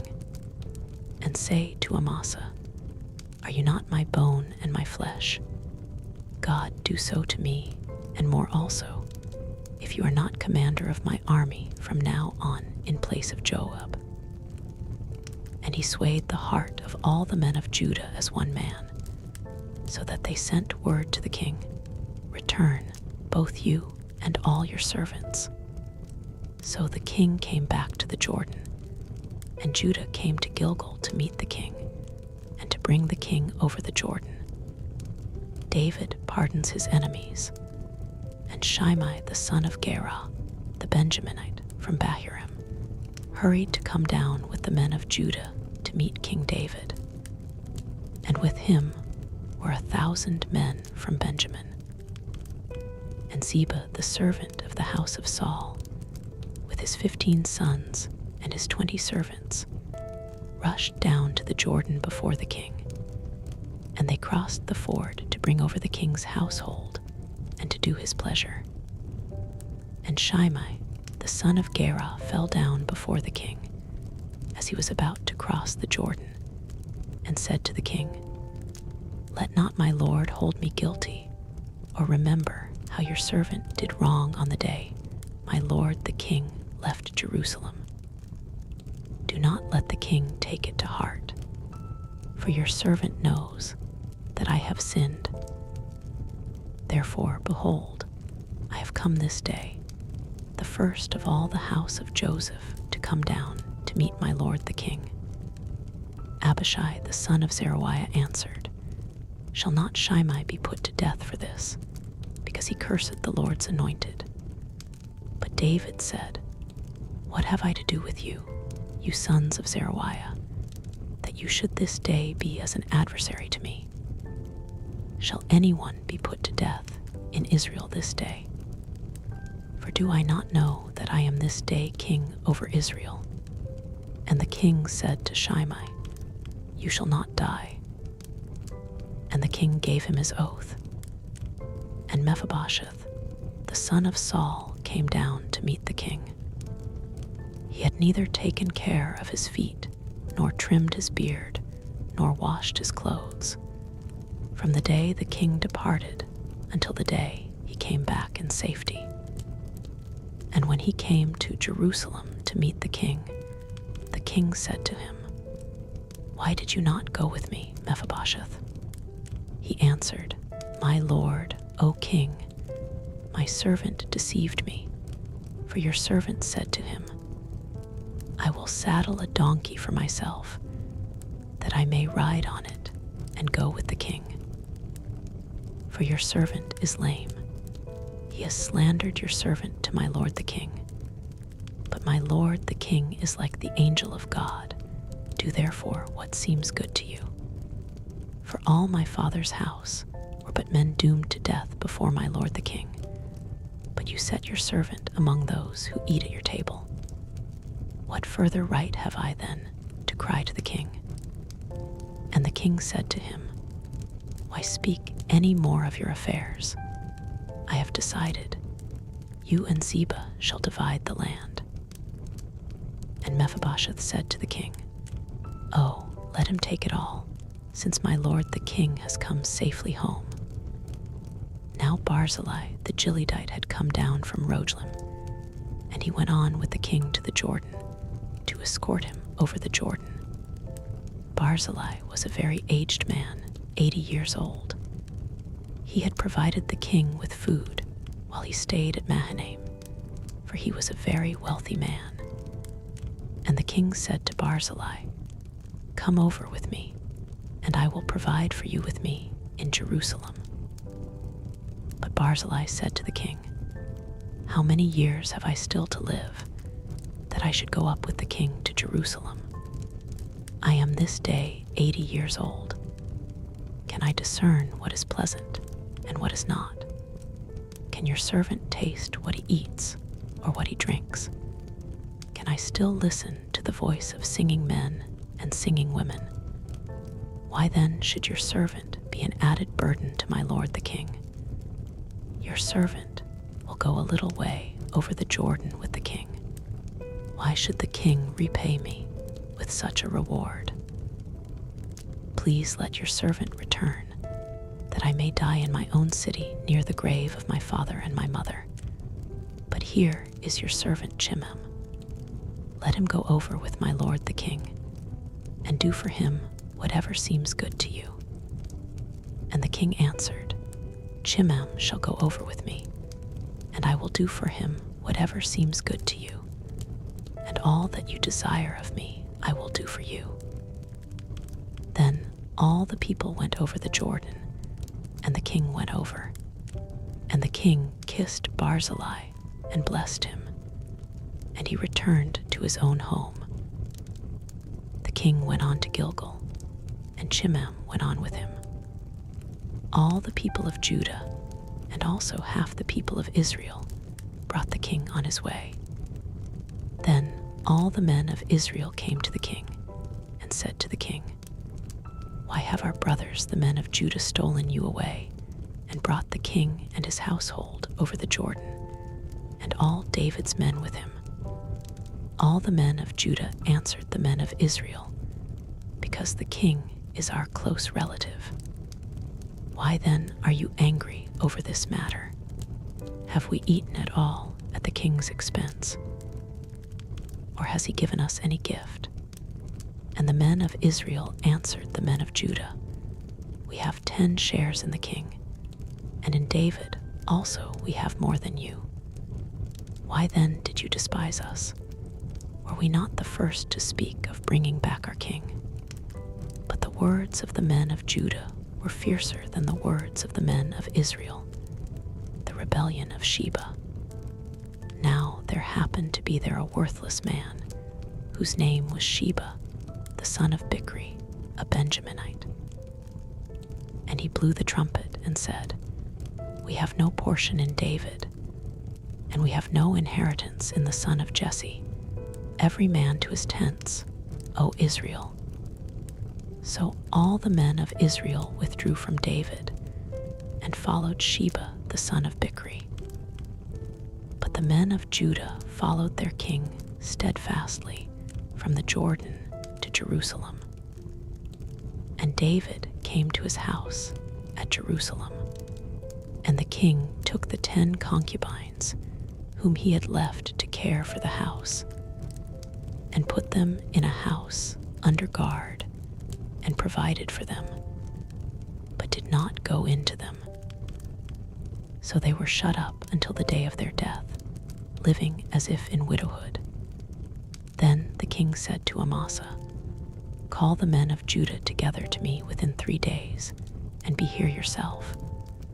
So Amasa went to summon Judah, but he delayed beyond the set time that had been appointed him. And David said to Abishai, Now Sheba the son of Bichri will do us more harm than Absalom. Take your Lord's servants and pursue him, lest he get himself to fortified cities and escape from us. And there went out after him Joab's men, and the Cherethites, and the Pelethites, and all the mighty men.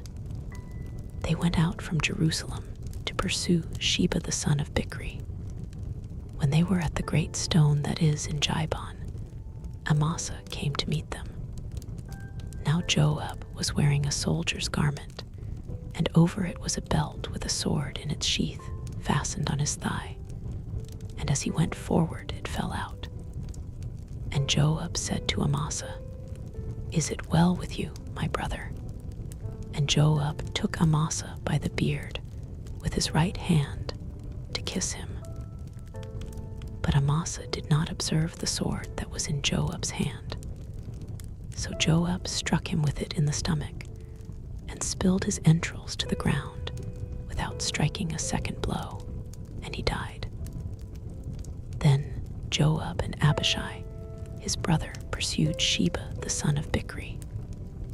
And one of Joab's young men took his stand by Amasa and said, Whoever favors Joab, and whoever is for David, let him follow Joab. And Amasa lay wallowing in his blood in the highway, and anyone who came by, seeing him, stopped. And when the man saw that all the people stopped, he carried Amasa out of the highway into the field and threw a garment over him. When he was taken out of the highway, all the people went on after Joab to pursue Sheba the son of Bichri. And Sheba passed through all the tribes of Israel to Abel of Beth-maachah, and all the Bichrites assembled and followed him in. And all the men who were with Joab came and besieged him in Abel of Beth-maachah. They cast up a mound against the city, and it stood against the rampart, and they were battering the wall to throw it down. Then a wise woman called from the city, Listen, listen, tell Joab, Come here, that I may speak to you. And he came near her, and the woman said, Are you Joab? He answered, I am. Then she said to him, Listen to the words of your servant. And he answered, I am listening. Then she said, They used to say in former times, Let them but ask counsel at Abel. And so they settled a matter. I am one of those who are peaceable and faithful in Israel. You seek to destroy a city that is a mother in Israel. Why will you swallow up the heritage of the Lord? Joab answered, Far be it from me, far be it. that I should swallow up or destroy. That is not true. But a man of the hill country of Ephraim, called Sheba the son of Bichri, has lifted up his hand against King David. Give up him alone, and I will withdraw from the city." And the woman said to Joab, "Behold, his head shall be thrown to you over the wall." Then the woman went to all the people in her wisdom, and they cut off the head of Sheba, the son of Bichri, and threw it out to Joab. So he blew the trumpet, and they dispersed from the city, every man to his home. And Joab returned to Jerusalem to the king. Now Joab was in command of all the army of Israel, and Benaiah the son of Jehoiada was in command of the Cherethites and the Pelethites, and Adoram was in charge of the forced labor, and Jehoshaphat the son of Ahilud was the recorder, and Sheva was secretary, and Zadok and Abiathar were priests, and Ira the Jerite was also David's priest. David avenges the Gibeonites. Now there was a famine in the days of David for 3 years, year after year, and David sought the face of the Lord. And the Lord said, "There is blood guilt on Saul and on his house, because he put the Gibeonites to death." So the king called the Gibeonites and spoke to them. Now the Gibeonites were not of the people of Israel, but of the remnant of the Amorites.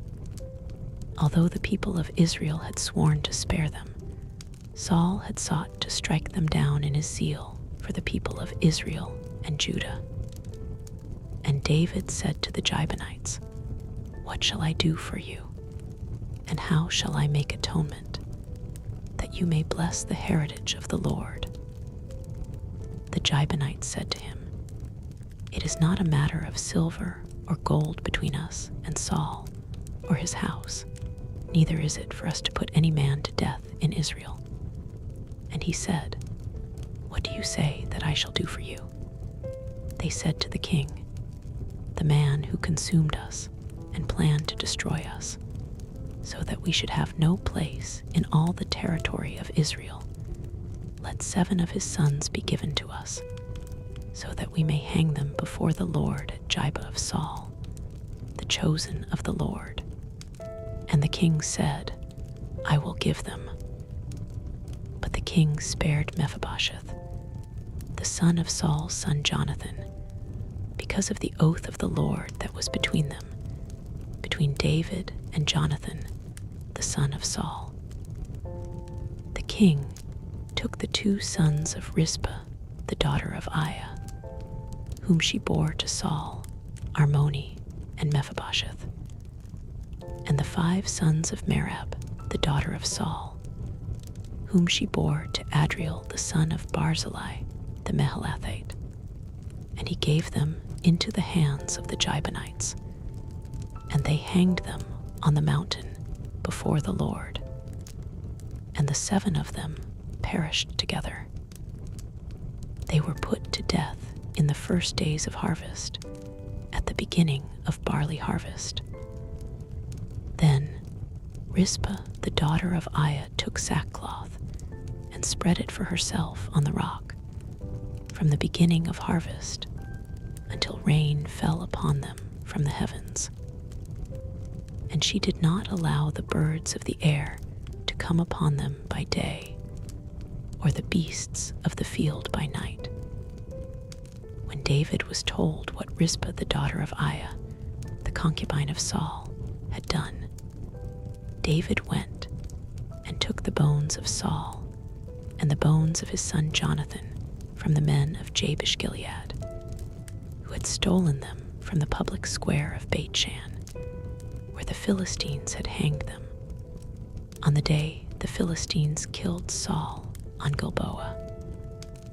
And he brought up from there the bones of Saul and the bones of his son Jonathan, and they gathered the bones of those who were hanged. And they buried the bones of Saul and his son Jonathan in the land of Benjamin in Zelah, in the tomb of Kish his father. And they did all that the king commanded. And after that, God responded to the plea for the land. War with the Philistines. There was war again between the Philistines and Israel, and David went down together with his servants, and they fought against the Philistines. And David grew weary. And Ishbi-benob, one of the descendants of the giants, whose spear weighed 300 shekels of bronze, and who was armed with a new sword, thought to kill David. But Abishai, the son of Zeruiah, came to his aid and attacked the Philistine and killed him.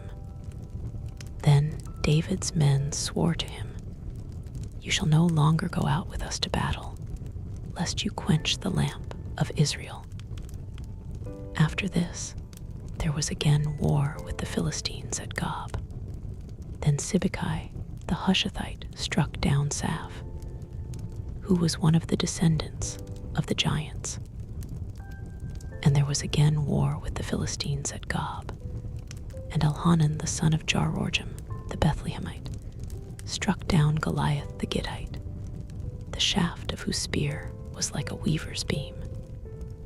And there was again war at Gath, where there was a man of great stature, who had 6 fingers on each hand, and 6 toes on each foot, 24 in number, and he also was descended from the giants. And when he taunted Israel, Jonathan, the son of Shimei, David's brother, struck him down. These 4 were descended from the giants in Gath, and they fell by the hand of David and by the hand of his servants. David's song of deliverance. And David spoke to the Lord the words of this song on the day when the Lord delivered him from the hand of all his enemies and from the hand of Saul.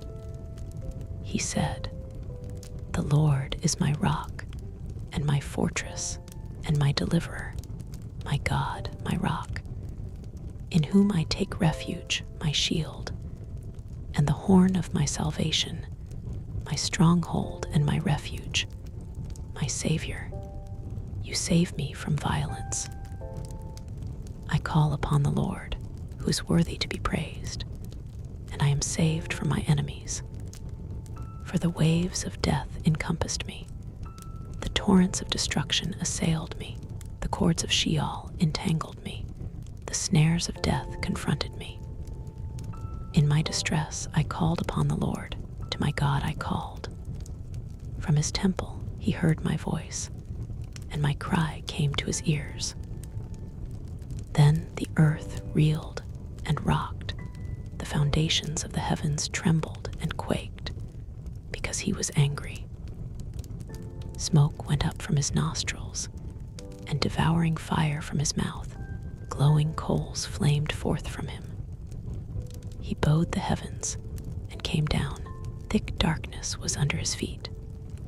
He rode on a cherub and flew. He was seen on the wings of the wind. He made darkness around him his canopy, thick clouds, a gathering of water. Out of the brightness before him, coals of fire flamed forth. The Lord thundered from heaven, and the Most High uttered his voice. And he sent out arrows, and scattered them lightning, and rooted them. Then the channels of the sea were seen, the foundations of the world were laid bare, at the rebuke of the Lord, at the blast of the breath of his nostrils. He sent from on high. He took me. He drew me out of many waters. He rescued me from my strong enemy, from those who hated me, for they were too mighty for me. They confronted me in the day of my calamity, but the Lord was my support. He brought me out into a broad place. He rescued me, because he delighted in me. The Lord dealt with me according to my righteousness. According to the cleanness of my hands, he rewarded me. For I have kept the ways of the Lord, and have have not wickedly departed from my God. For all his rules were before me, and from his statutes I did not turn aside. I was blameless before him, and I kept myself from guilt. And the Lord has rewarded me according to my righteousness, according to my cleanness in his sight. With the merciful you show yourself merciful. With the blameless man you show yourself blameless. With the purified you deal purely. And with the crooked you make yourself seem tortuous. You save a humble people, but your eyes are on the haughty to bring them down.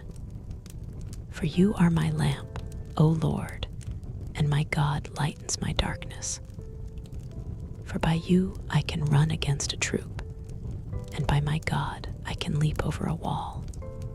This God, his way is perfect. The word of the Lord proves true.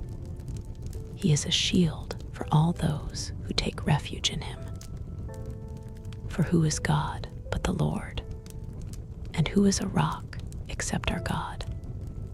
This God is my strong refuge and has made my way blameless. He made my feet like the feet of a deer and set me secure on the heights. He trains my hands for war so that my arms can bend a bow of bronze. You have given me the shield of your salvation, and your gentleness made me great. You gave a wide place for my steps under me, and my feet did not slip. I pursued my enemies and destroyed them, and did not turn back until they were consumed. I consumed them, I thrust them through, so that they did not rise, they fell under my feet. For you equipped me with strength for the battle. You made those who rise against me sink under me. You made my enemies turn their backs to me, those who hated me, and I destroyed them. They looked, but there was none to save. They cried to the Lord, but he did not answer them. I beat them fine as the dust of the earth. I crushed them and stamped them down like the mire of the streets. You delivered me from strife with my people. You kept me as the head of the nations. People whom I had not known served me. Foreigners came cringing to me. As soon as they heard of me, they obeyed me. Foreigners lost heart and came trembling out of their fortresses. The Lord lives, and blessed be my rock, and exalted be my God, the rock of my salvation, the God who gave me vengeance and brought down peoples under me, who brought me out from my enemies.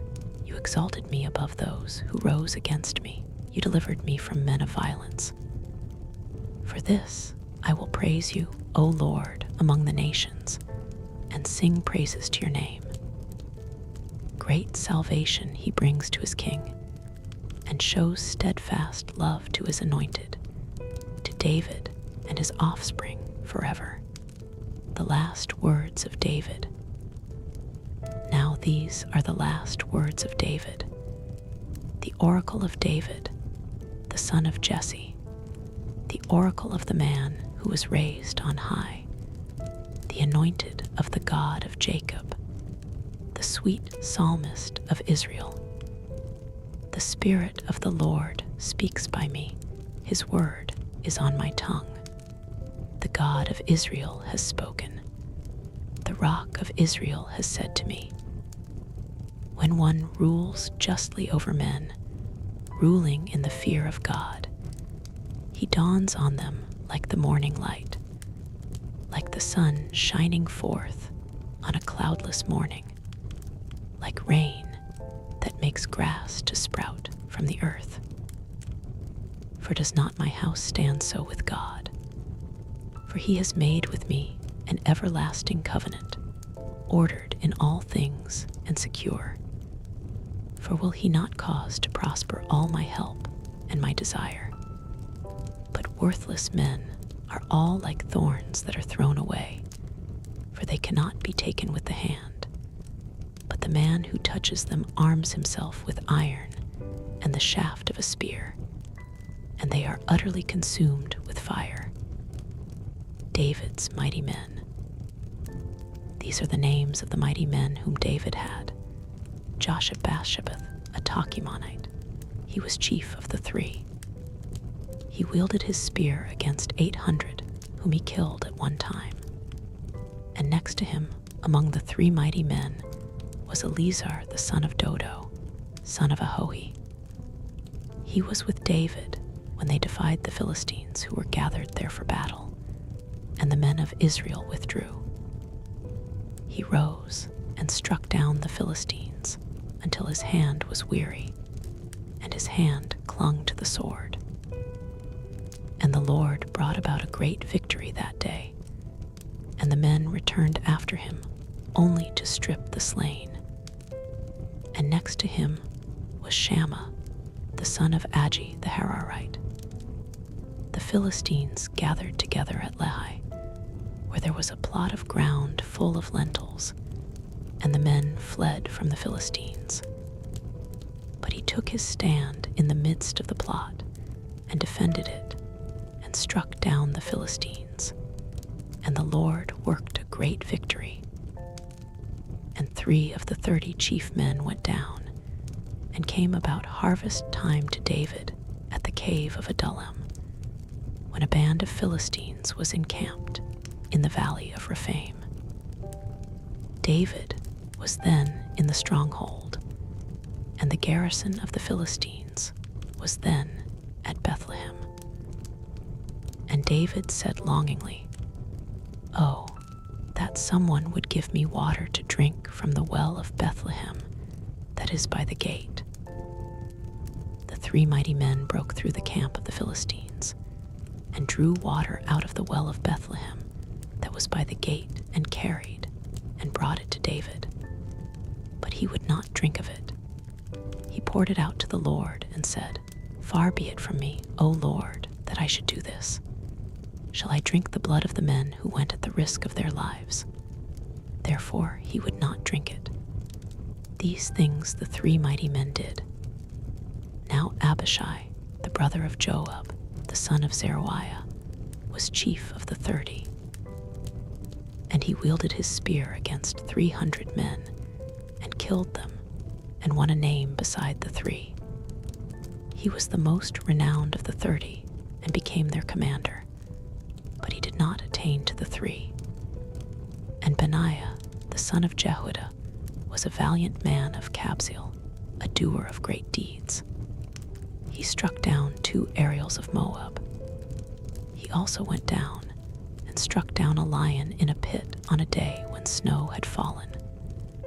And he struck down an Egyptian, a handsome man. The Egyptian had a spear in his hand, but Benaiah went down to him with a staff, and snatched the spear out of the Egyptian's hand, and killed him with his own spear. These things did Benaiah the son of Jehoiada, and won a name beside the 3 mighty men. He was renowned among the 30, but he did not attain to the 3. And David set him over his bodyguard. Asahel, the brother of Joab, was one of the 30. Elhanan, the son of Dodo of Bethlehem.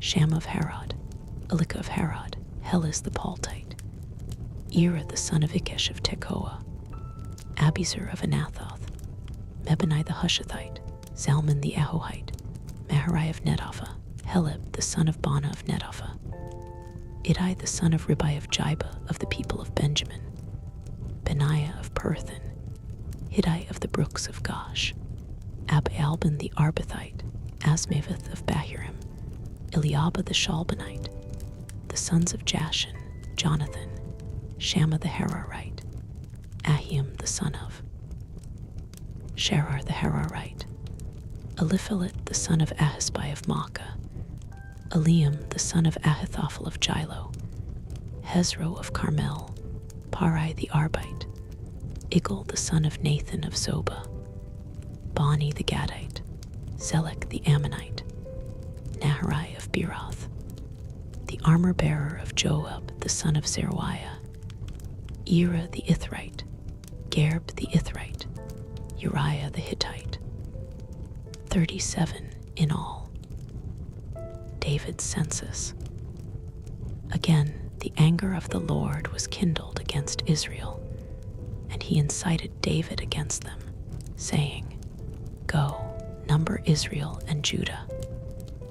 So the king said to Joab, the commander of the army who was with him, "Go through all the tribes of Israel, from Dan to Beersheba, and number the people, that I may know the number of the people."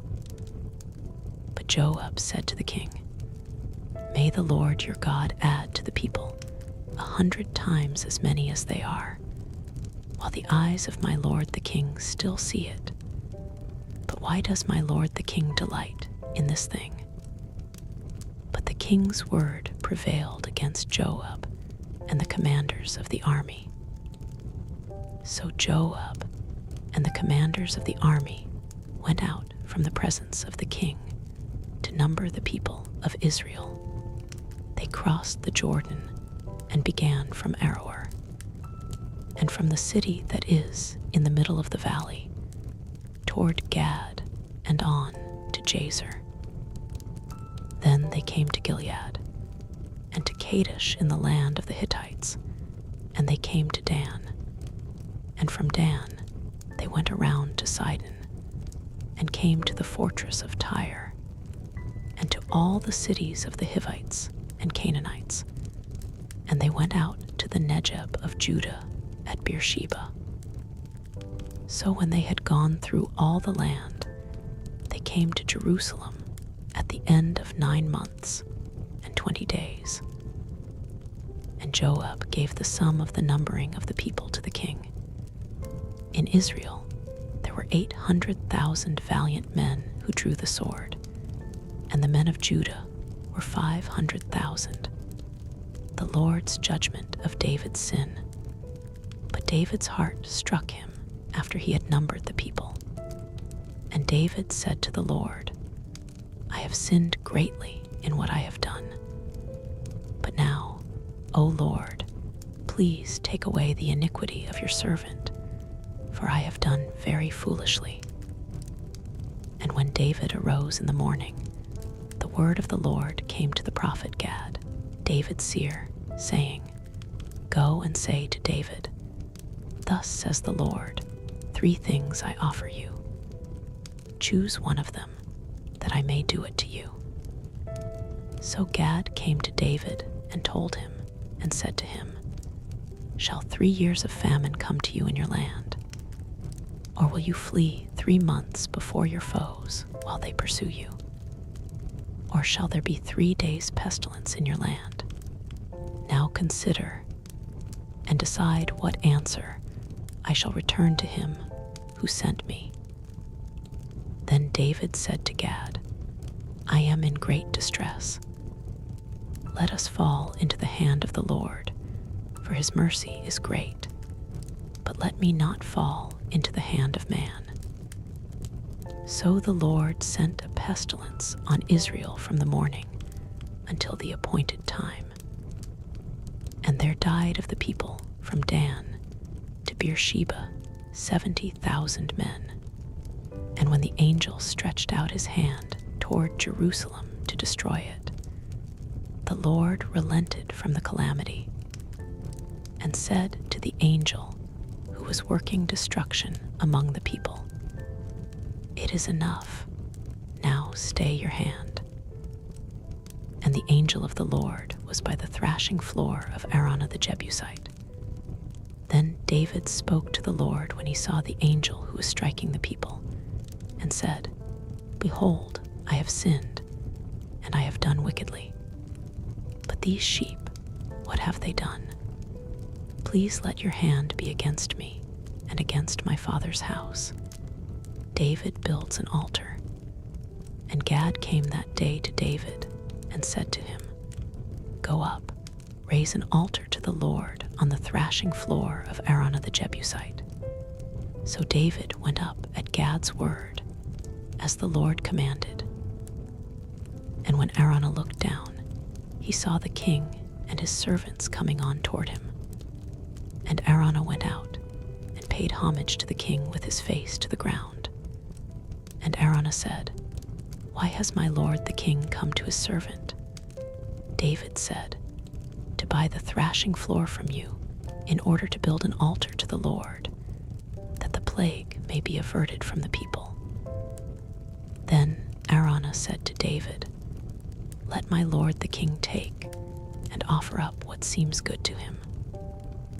Here are the oxen for the burnt offering, and the thrashing sledges, and the yokes of the oxen for the wood.